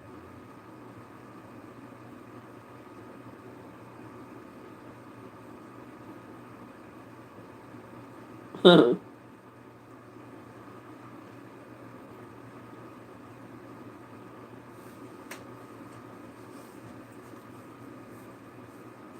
I said when I had my truck, my dad attached two toolboxes, one for the needed things, and the other had footballs and basketballs and stuff like that. So when I went to church picnics, the kids would run.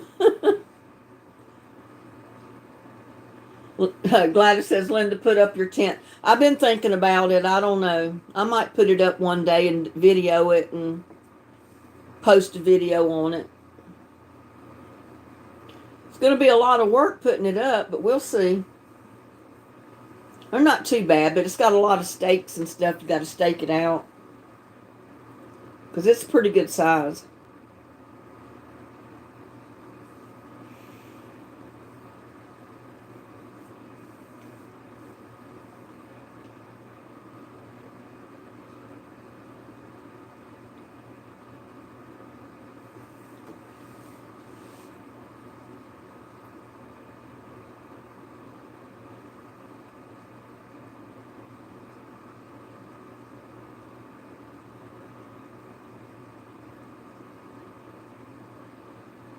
I mean, I got used to my old Cavalier because I said it was a poor man's sports car.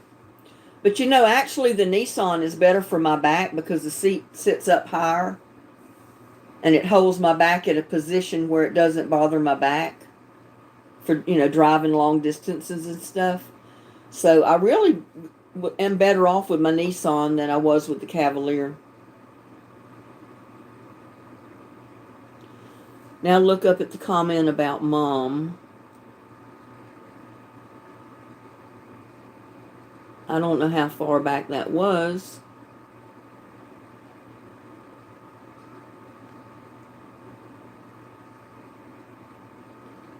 We had fun one time with Mom when my car was overheating on the way to get Chris from work years ago. And the guy had a semi to tow me. We had to get Mom 90 something up in the cab. Yeah, that was a bit of a climb, I'm sure, for a 90-year-old person.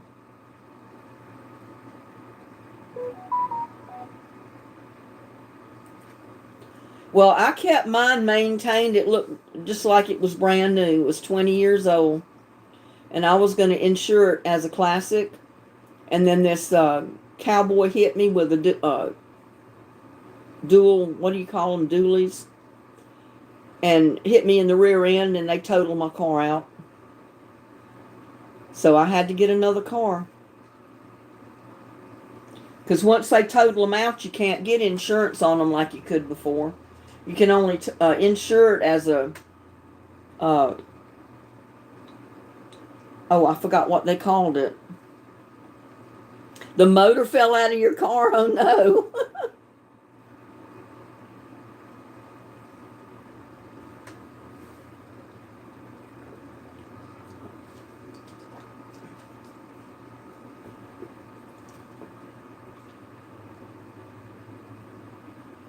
That would be scary to be going down the highway and your motor fell out. That's kind of dangerous, especially if you live at the ocean where the salt water is, because the salt water rusts parts of your car. And you have to be mindful of that in those areas. Like here where I live, there's no salt water, so things don't rust as bad as they would if you're along the coast.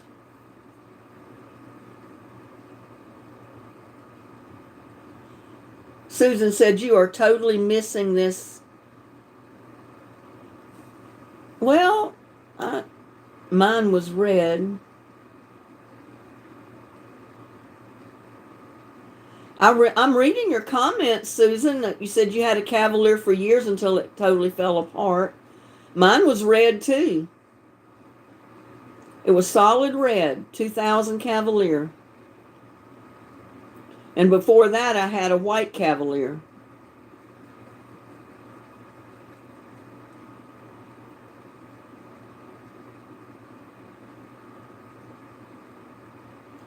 Gladys and Shelley. Yes, Shelley, a hot red one. Yeah, I saw that comment about he's got his thong on, Gladys, but I didn't know who she was talking about.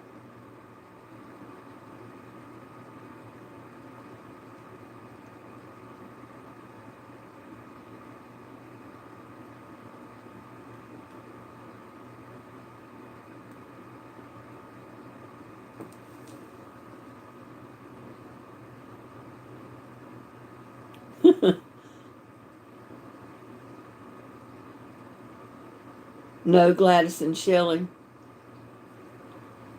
Yeah, they've got something going on about thongs and all kind of stuff. It kind of blew right by me.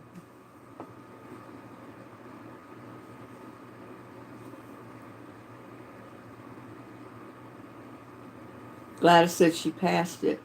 I don't know where it's at. One was where it said, yes, Shelley, a hot red one. Shelley before that said, has he got his thong on? And Gladys says, yes, a hot red one.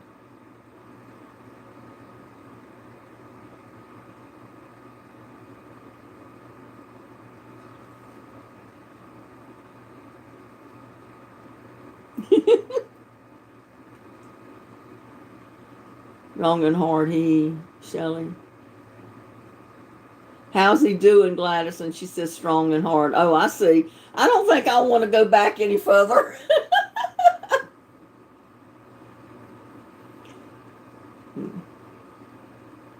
We just want you ladies to laugh, I bet. Woot woot, a hot red one. Oh my gosh. You ladies are too much.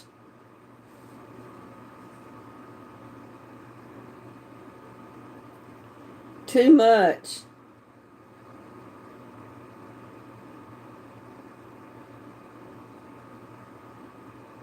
Okay, Linda Blaylock, if you got to go, have a good night. Have a good day tomorrow.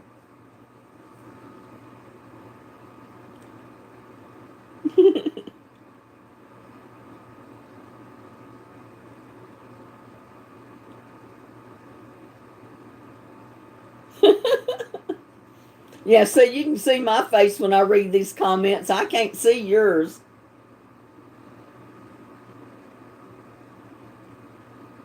But he can cook.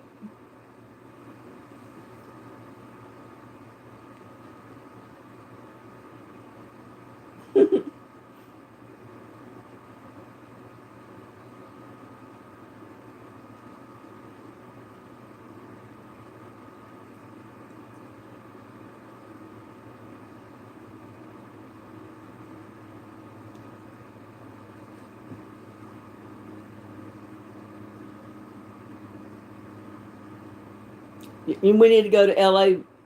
Yeah, we need to go to La Bears in Dallas. It's not rare, it's bear. La Bears.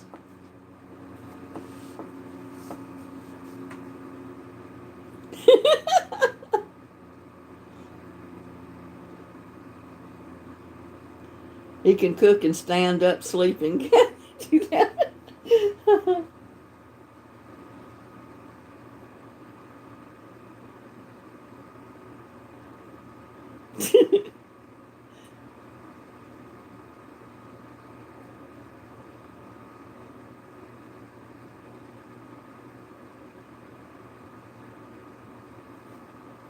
Yeah, I don't know what kind of video I'll have for tomorrow. I've gotta do a video for tomorrow. I haven't done one since I've been sick. I didn't post one this morning.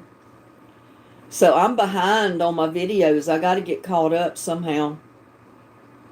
I'll have to get busy tomorrow.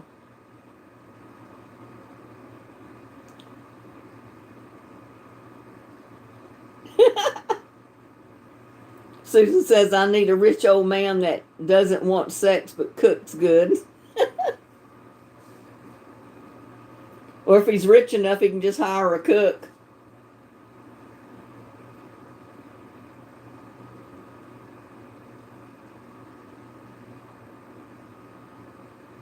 As long as the master blaster's there.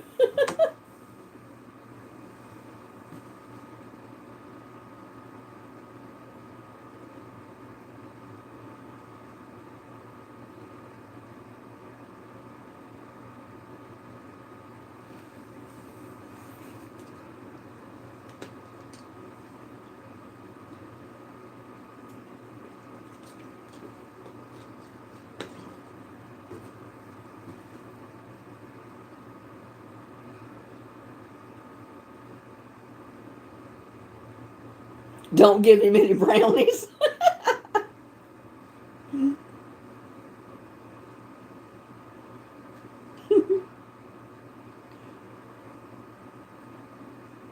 Rich and quiet.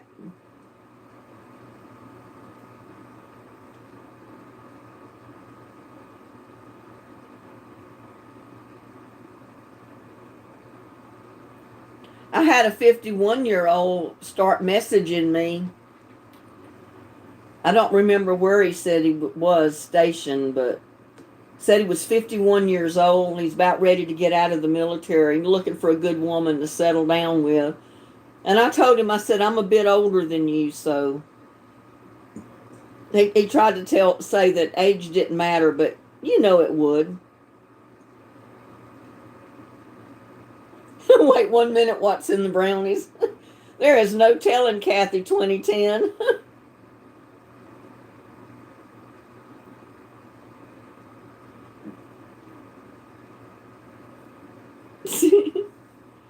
Gladys already ate them.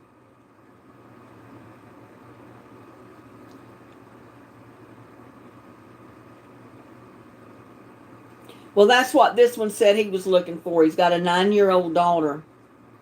But I got him on the phone finally, and his voice did not match the picture. He looked American, but his voice sounded anything but American. And I was afraid it was another scam, because I was contacted before like that. This army guy, soldier over in Saudi Arabia or somewhere, and he got to messaging me and got me on Snapchat. Next thing I knew, he was asking me for $20,000 so he could get out of the Army early. I guess he thought I was born yesterday, because I know you don't pay the Army $20,000 to get out early. And he was claiming to be a general. If you've been in there long enough to be a general, you don't have to ask to get out early. You just get out early. So I knew all that was a scam. I blocked him in a heartbeat. I don't know about this other guy. I'm figuring he's up to something too, so I'm not getting too chatty with him.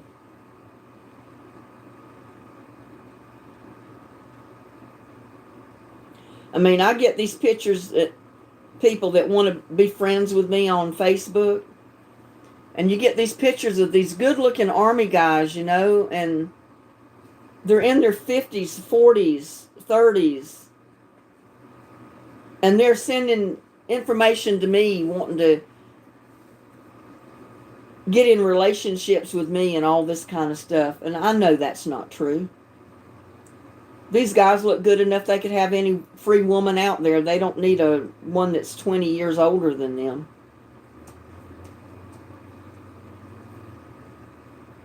Yeah, they think we're rich widows and we can just send them money at the drop of a hat.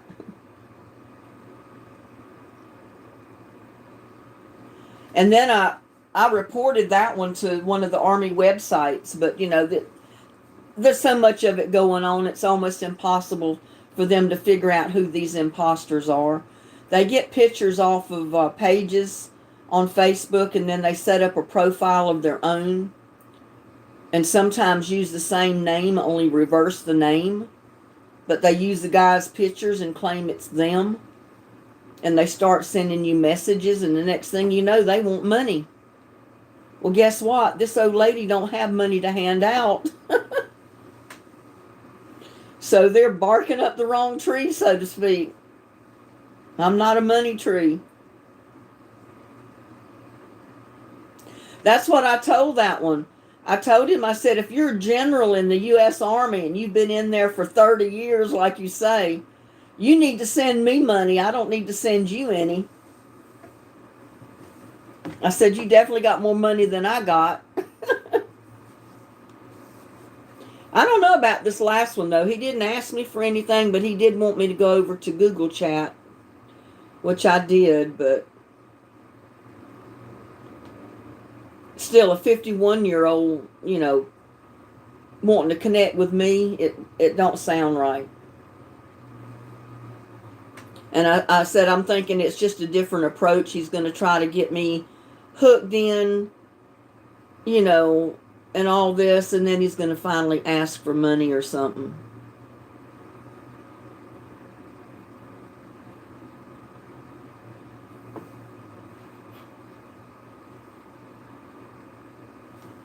I think he said his daughter lives with his mom. And I said, well, where's your ex-wife? And he said, she's just off on her own. So I don't know what the deal is there. Usually the children are with the mom, unless they're unfit or there's a problem. So I don't know what's going on there. And I said, it's an entanglement that I don't want to get into. But like I said, I called him on the phone just to hear his voice because I wanted to see. And I said, no, you're not American. I said, you don't fit the picture. And I said, I don't think that you're the person in the picture. And then he tried to tell me that, he lived in many countries. That's why he had an accent. Well, it don't matter how many countries you live in. If you're born in the United States and you're an American, usually you speak American fluently, So I just finally told him, I said, look, I'm not looking for anyone to date. I'm not looking for a long-distance relationship or anything. So far, I've not heard back from him.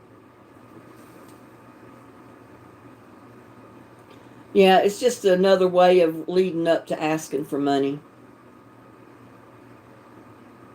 But I checked it out, and there's Army websites that warn women against these scammers that are using these soldiers' profiles and their pictures, setting up false accounts, and then they're going out seeking women out that they know live alone or are single, and they're trying to get money out of them.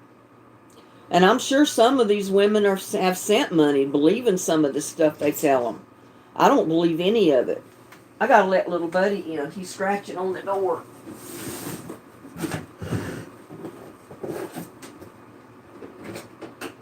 Come on, are you hungry? Are you hungry? You want your din-din? You want your din-din? It's already in your bowl. Yep, it's already in your bowl.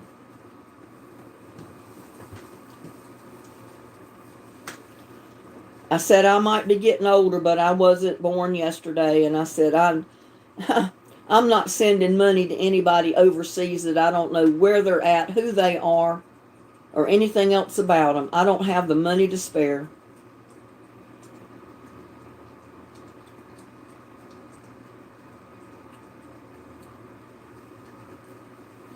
That's what I told him. I said, you need to send me $20,000. I don't have it.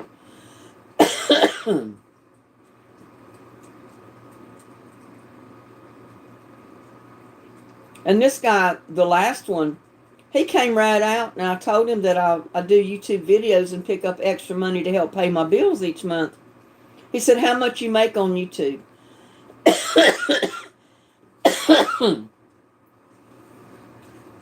I politely basically told him it was none of his business. And I said, how much do you make in the Army? He said he made a lot of money.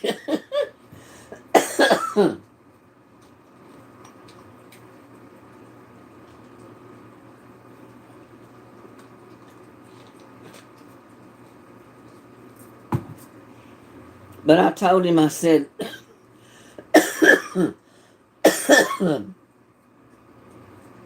if he was the one in the picture, I can't talk. I've been talking too much.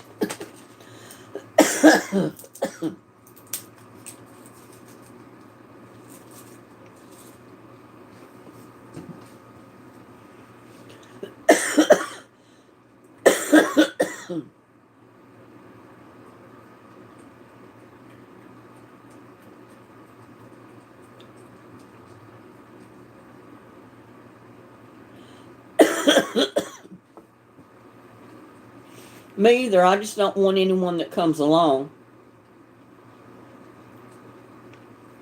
But I'll guarantee you, if he was the soldier in that picture, on that Facebook profile, he don't have no problem getting women.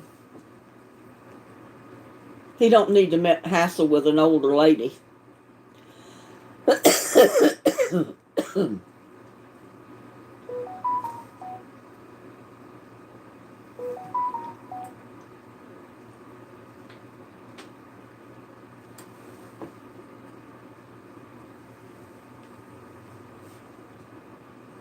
Little buddy, what do you think, huh?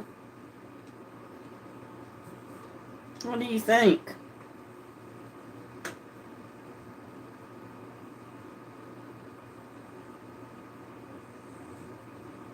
He came in his evening meal and his evening attention.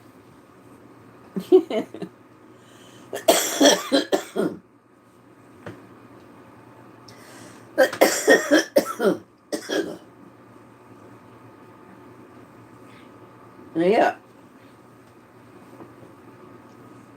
Your twin flame.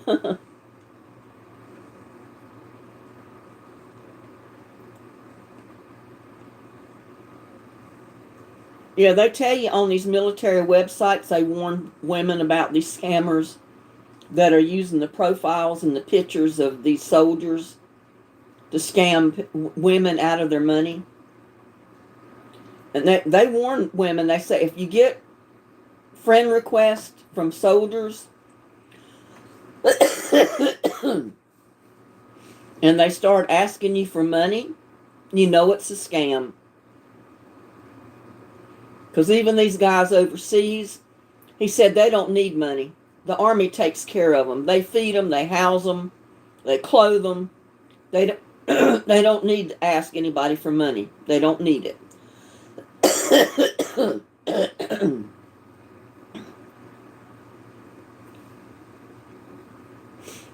April's having more butter beans.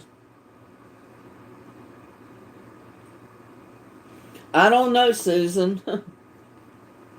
But then I got sick and I just didn't even want to chat with him anymore, so I just finally told him I wasn't looking for anybody.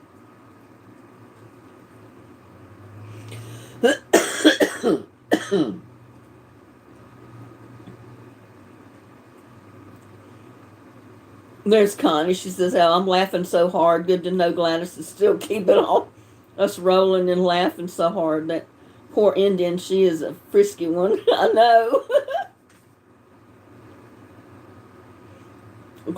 Connie, I'm glad you could pop in.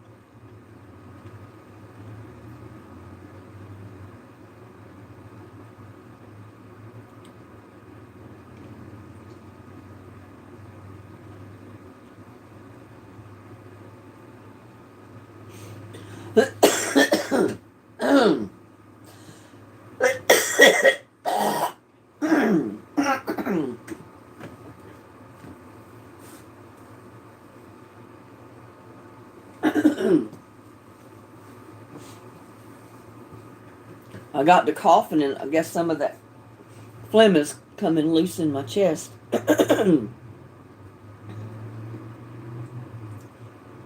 Little buddy, woo! He's let out one, I tell you.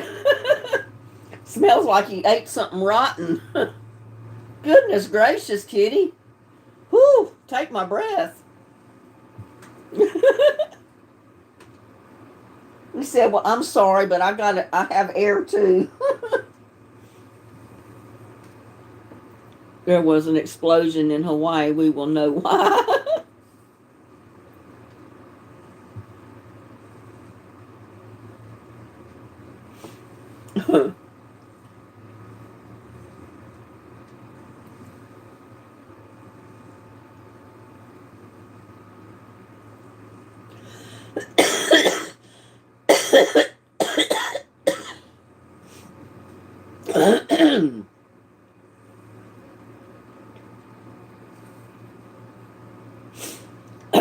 I couldn't get nothing up that time.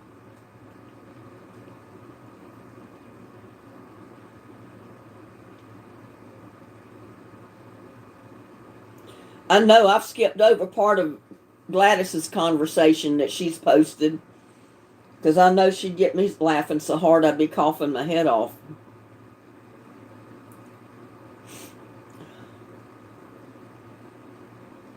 That was April's beans.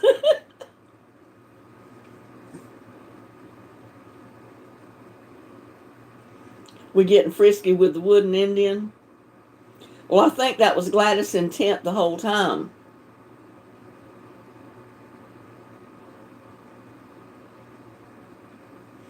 I think I don't have a man tonight.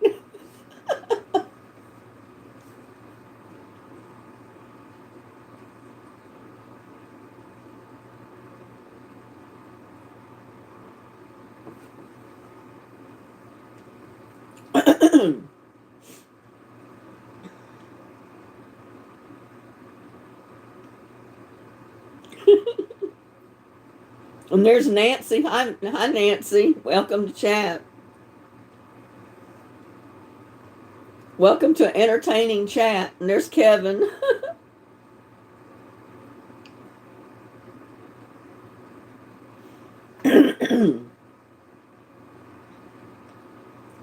Well, if it doesn't get better in the next few days, I probably will go to the doctor, but it seems to be getting better, so.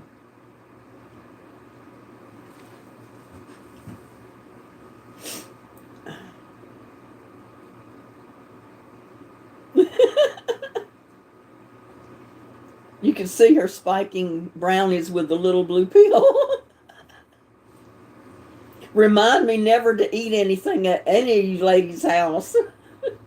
Because especially a few of you ladies, there's no telling what we might be eating.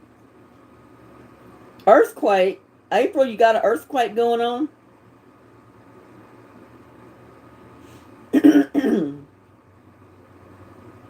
Pot brownies. Never eaten any, but I've heard of them. Don't think I want to try them.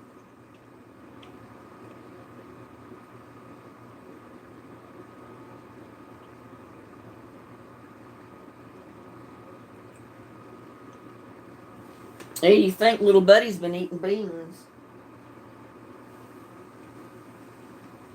He's went to the door. I don't know if he wants to go back out or not. You want to go back out? Hmm? He's wondering what this big box is here beside me that's got the flower pots in it.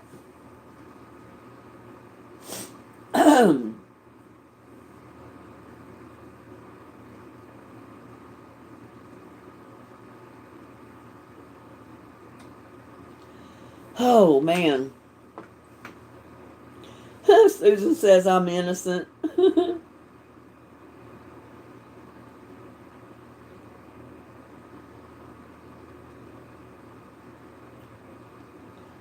Susan's innocent.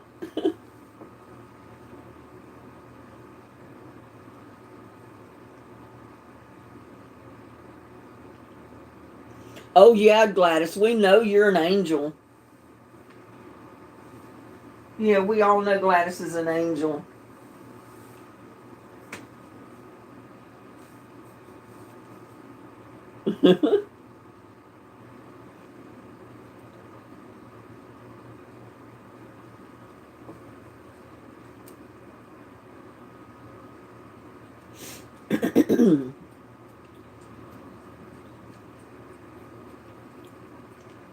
And there's Cecilia Stitch. Welcome to chat.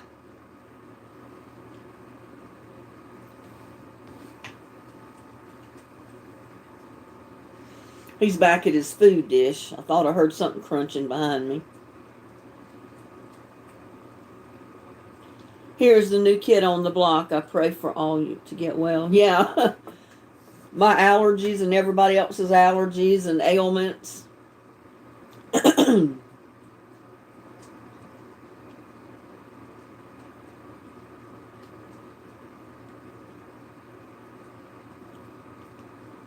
We call pot pahoka Lola. Pot paka Lolo here.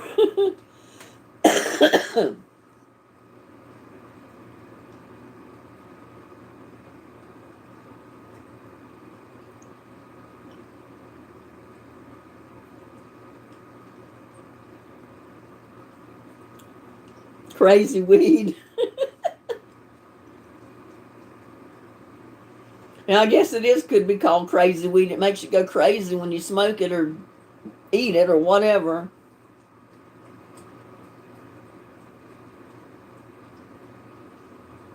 Yeah, I know, Connie.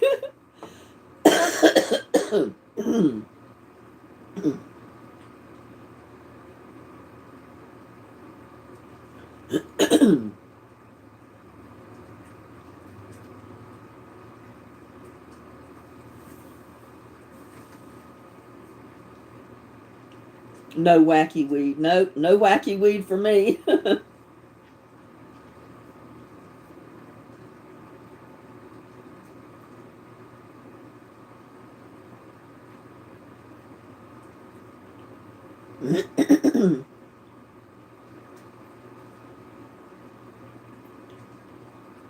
April says I'm always the guilty one.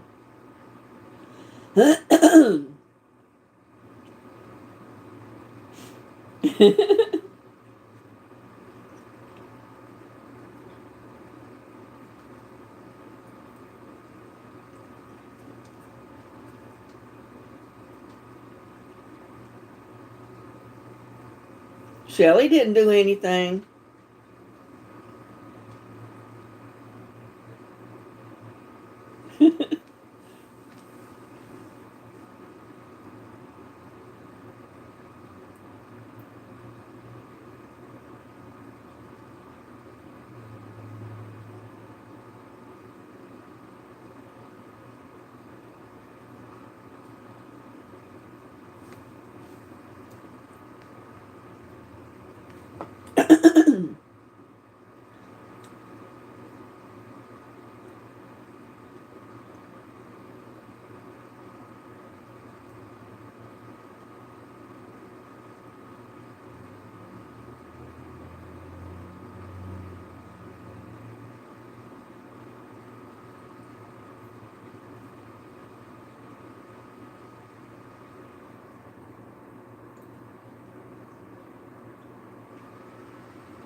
Just went in and checked the settings on my chat here.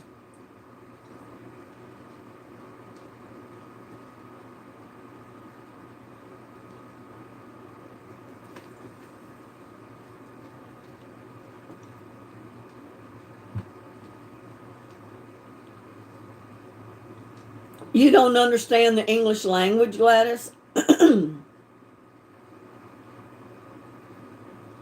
have 3 that...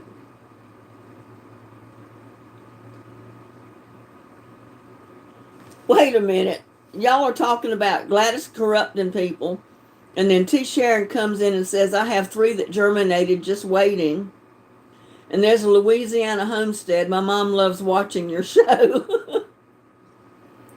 I got mixed up stuff here.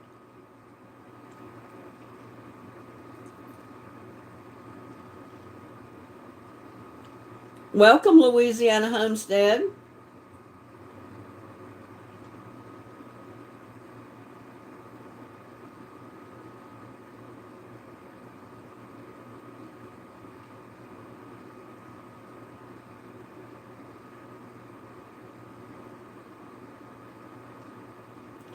April's always got to go to work because she's in Hawaii. She's at lunchtime there.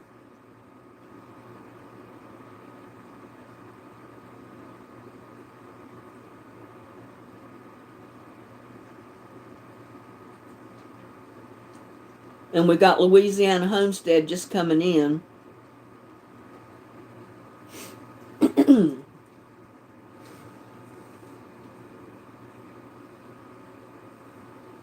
You want to go back out? Is that what you want?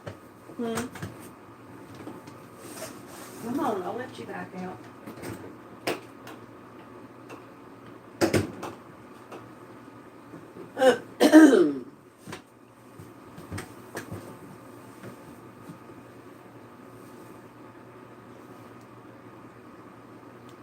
Love you too, April.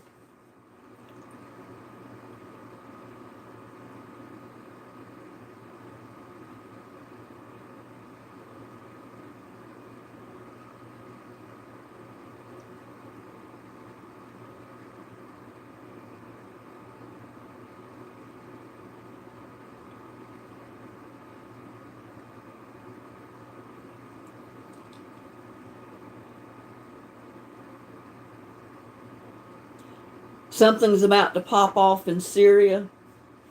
And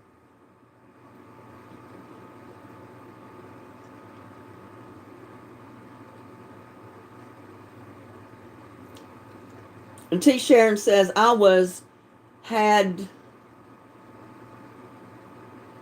Bigor. I don't know what that is.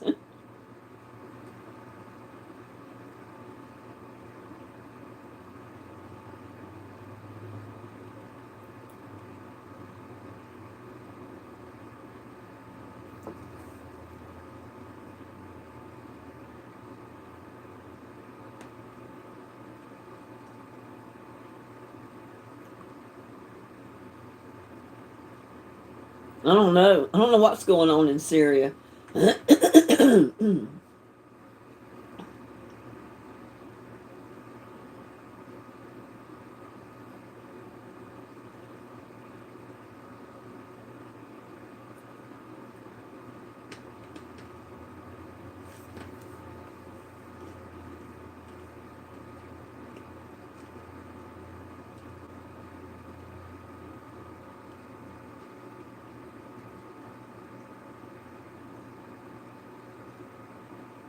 I give up tequila taken whole.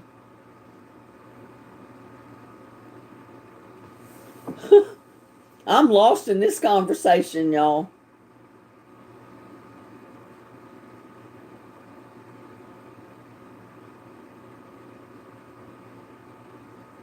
Oh, wow, Susan.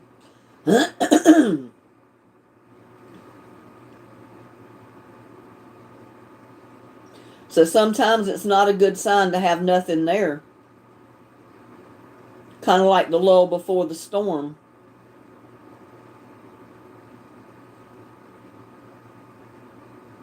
Israel is about to hit Syria and Lebanon.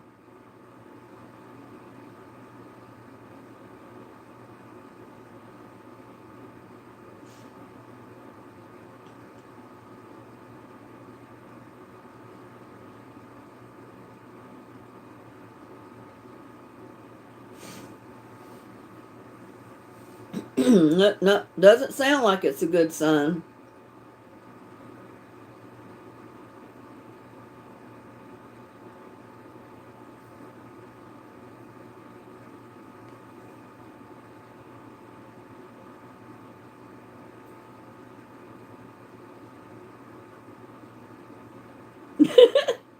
Kathy said she already got in trouble once when she joined the gang. She's all right now.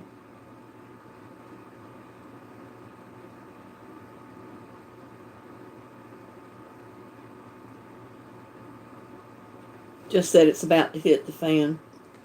Well, have y'all heard that broadcast about where they arrested all these alien or illegal traffickers? Some of them were military, some were cops, some were school teachers. Oh, it was like 285 traffickers that they arrested.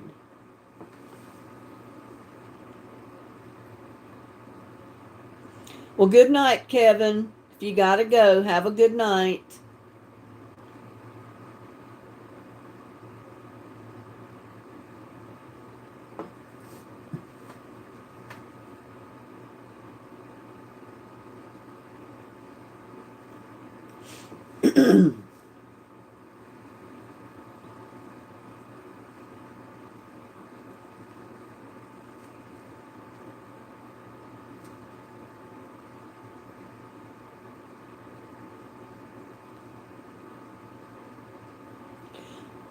Susan listens to KLW World News.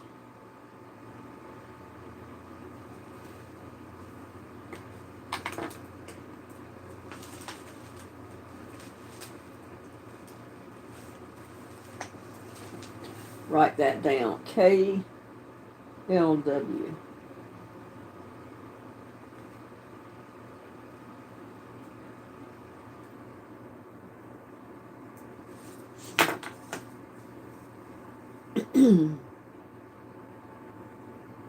Yeah, I'm glad they did too.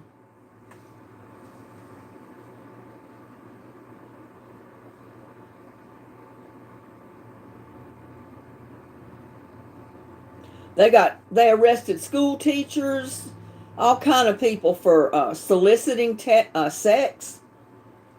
One teacher went. Oh, where was it? I forgot the name of the town. She was offering 2 hours of sex for a certain amount of money, and she was a school teacher.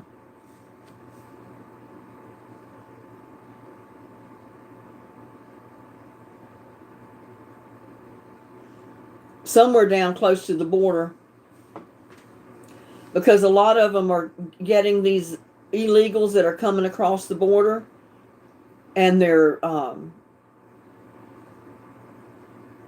what do you call it? They're inducting them into their little circle to where they can traffic them.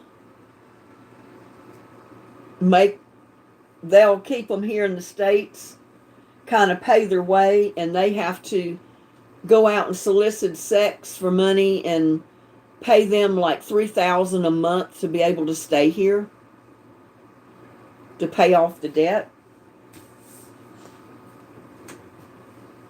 And that's the kind of people that they arrested. They caught a lot of them that were getting these illegals coming in, getting them to do that kind of stuff.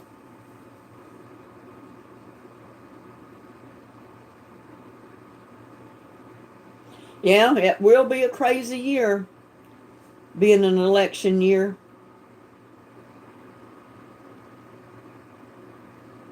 Because some of these politicians think more of the votes than they do of keeping the United States safe, I think.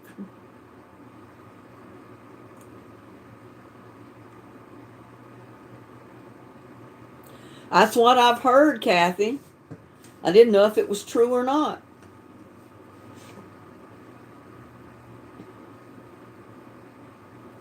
And the worst part about it, this guy's told on this newscast today, on this video, that These illegals can fly on an airplane for free.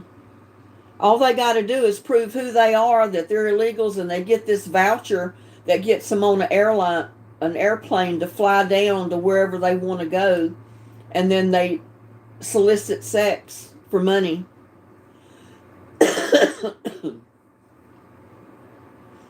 Drug traffickers, all kind of stuff.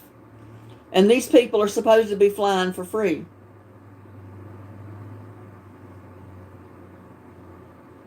The government says it's not true, but he was telling today that so many of these illegals are telling that it is true, that they're flying for free.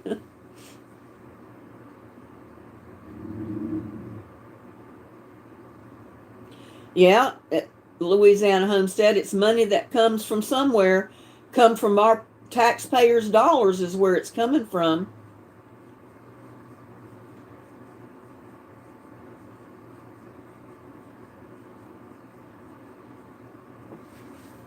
Well, these were what they were saying. They could fly on any airplane. It didn't have to be a government plane.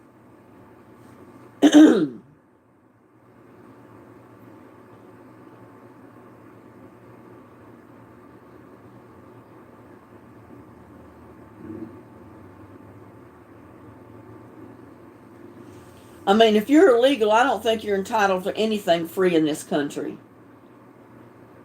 The people that are citizens of the United States don't get free stuff all the time. So why does it make it that illegals can come in our country and they're given free? Everything is free for them.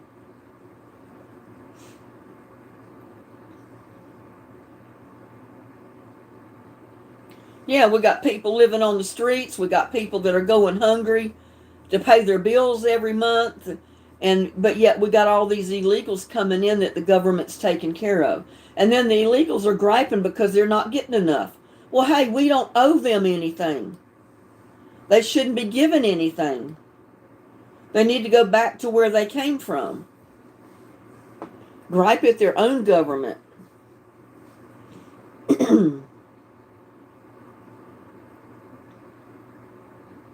Well, they're illegals to me. They should be deported, not paid.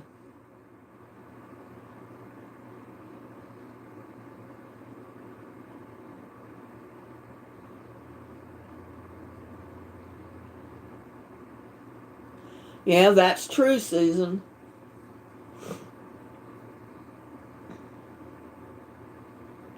Okay, Gladys, if you're going to go to sleep, have a good night.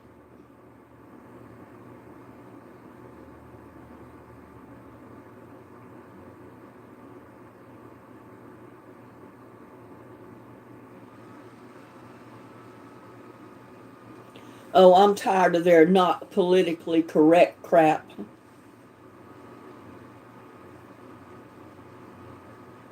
They're downright illegals, any way you look at it.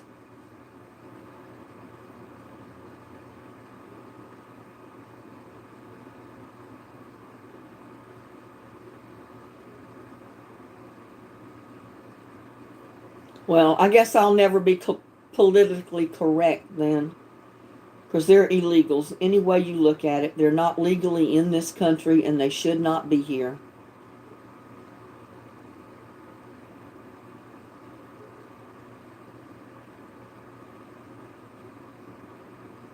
It might be, Susan.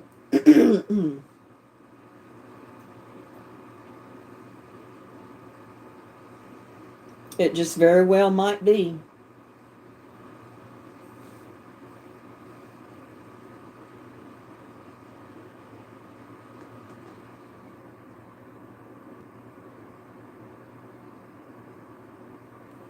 Like the trans people call them it.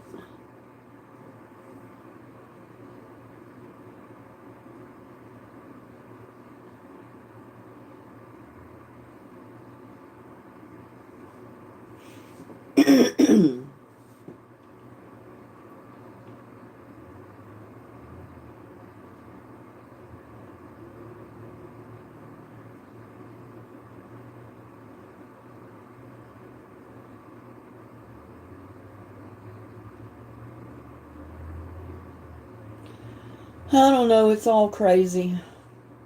The whole world's going crazy.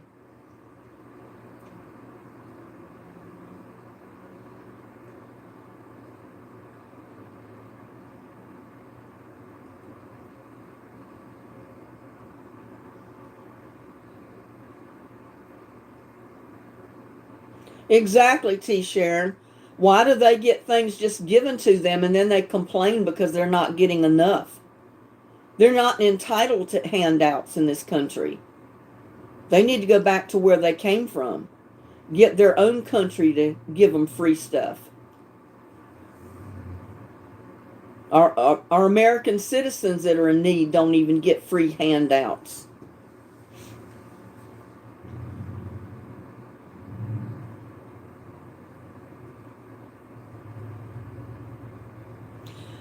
It's like I say, I think it's all for the votes. It'll come right down to it that these illegals will be allowed to vote in our elections, even though they're illegal and they're not legally allowed to vote. If they're not citizens of the United States, they'll somehow get legal citizenship and they'll be voting. I guarantee you.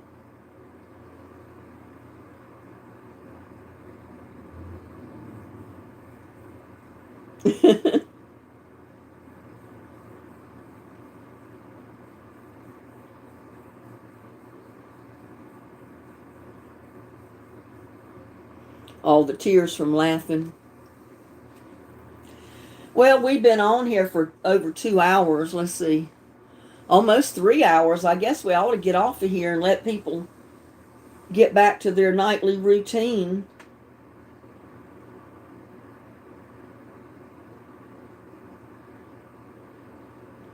I know it is, Susan.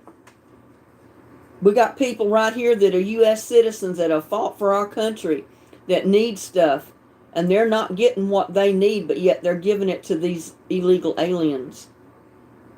Aliens, as I call them. Illegals.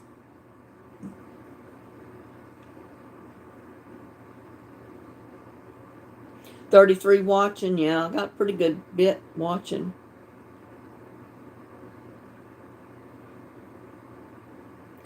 Isn't that crazy, Susan? They took people out of nursing homes to make housing for illegals. What did they do with the people in the nursing homes?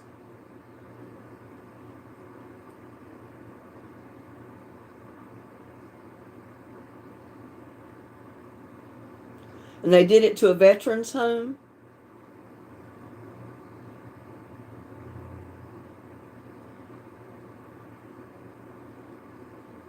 Yeah, it's about money in the officials' pockets and the votes they can get.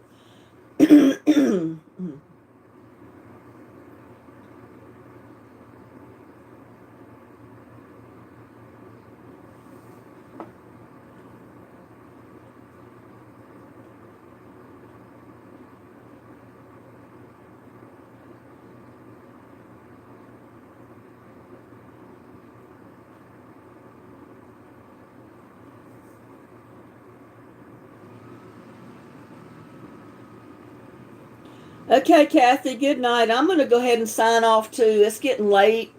I know all you ladies have things to do. Some of you need to go to bed, go to work tomorrow. Some of you just need to go to bed. So I appreciate all of you coming in our chat tonight. As much trouble as we had getting online, but finally made it. And I appreciate you sticking with me. So all of you have a good night. Sleep tight. And have a great day tomorrow. And I'll see you on my next one. Night all. Bye.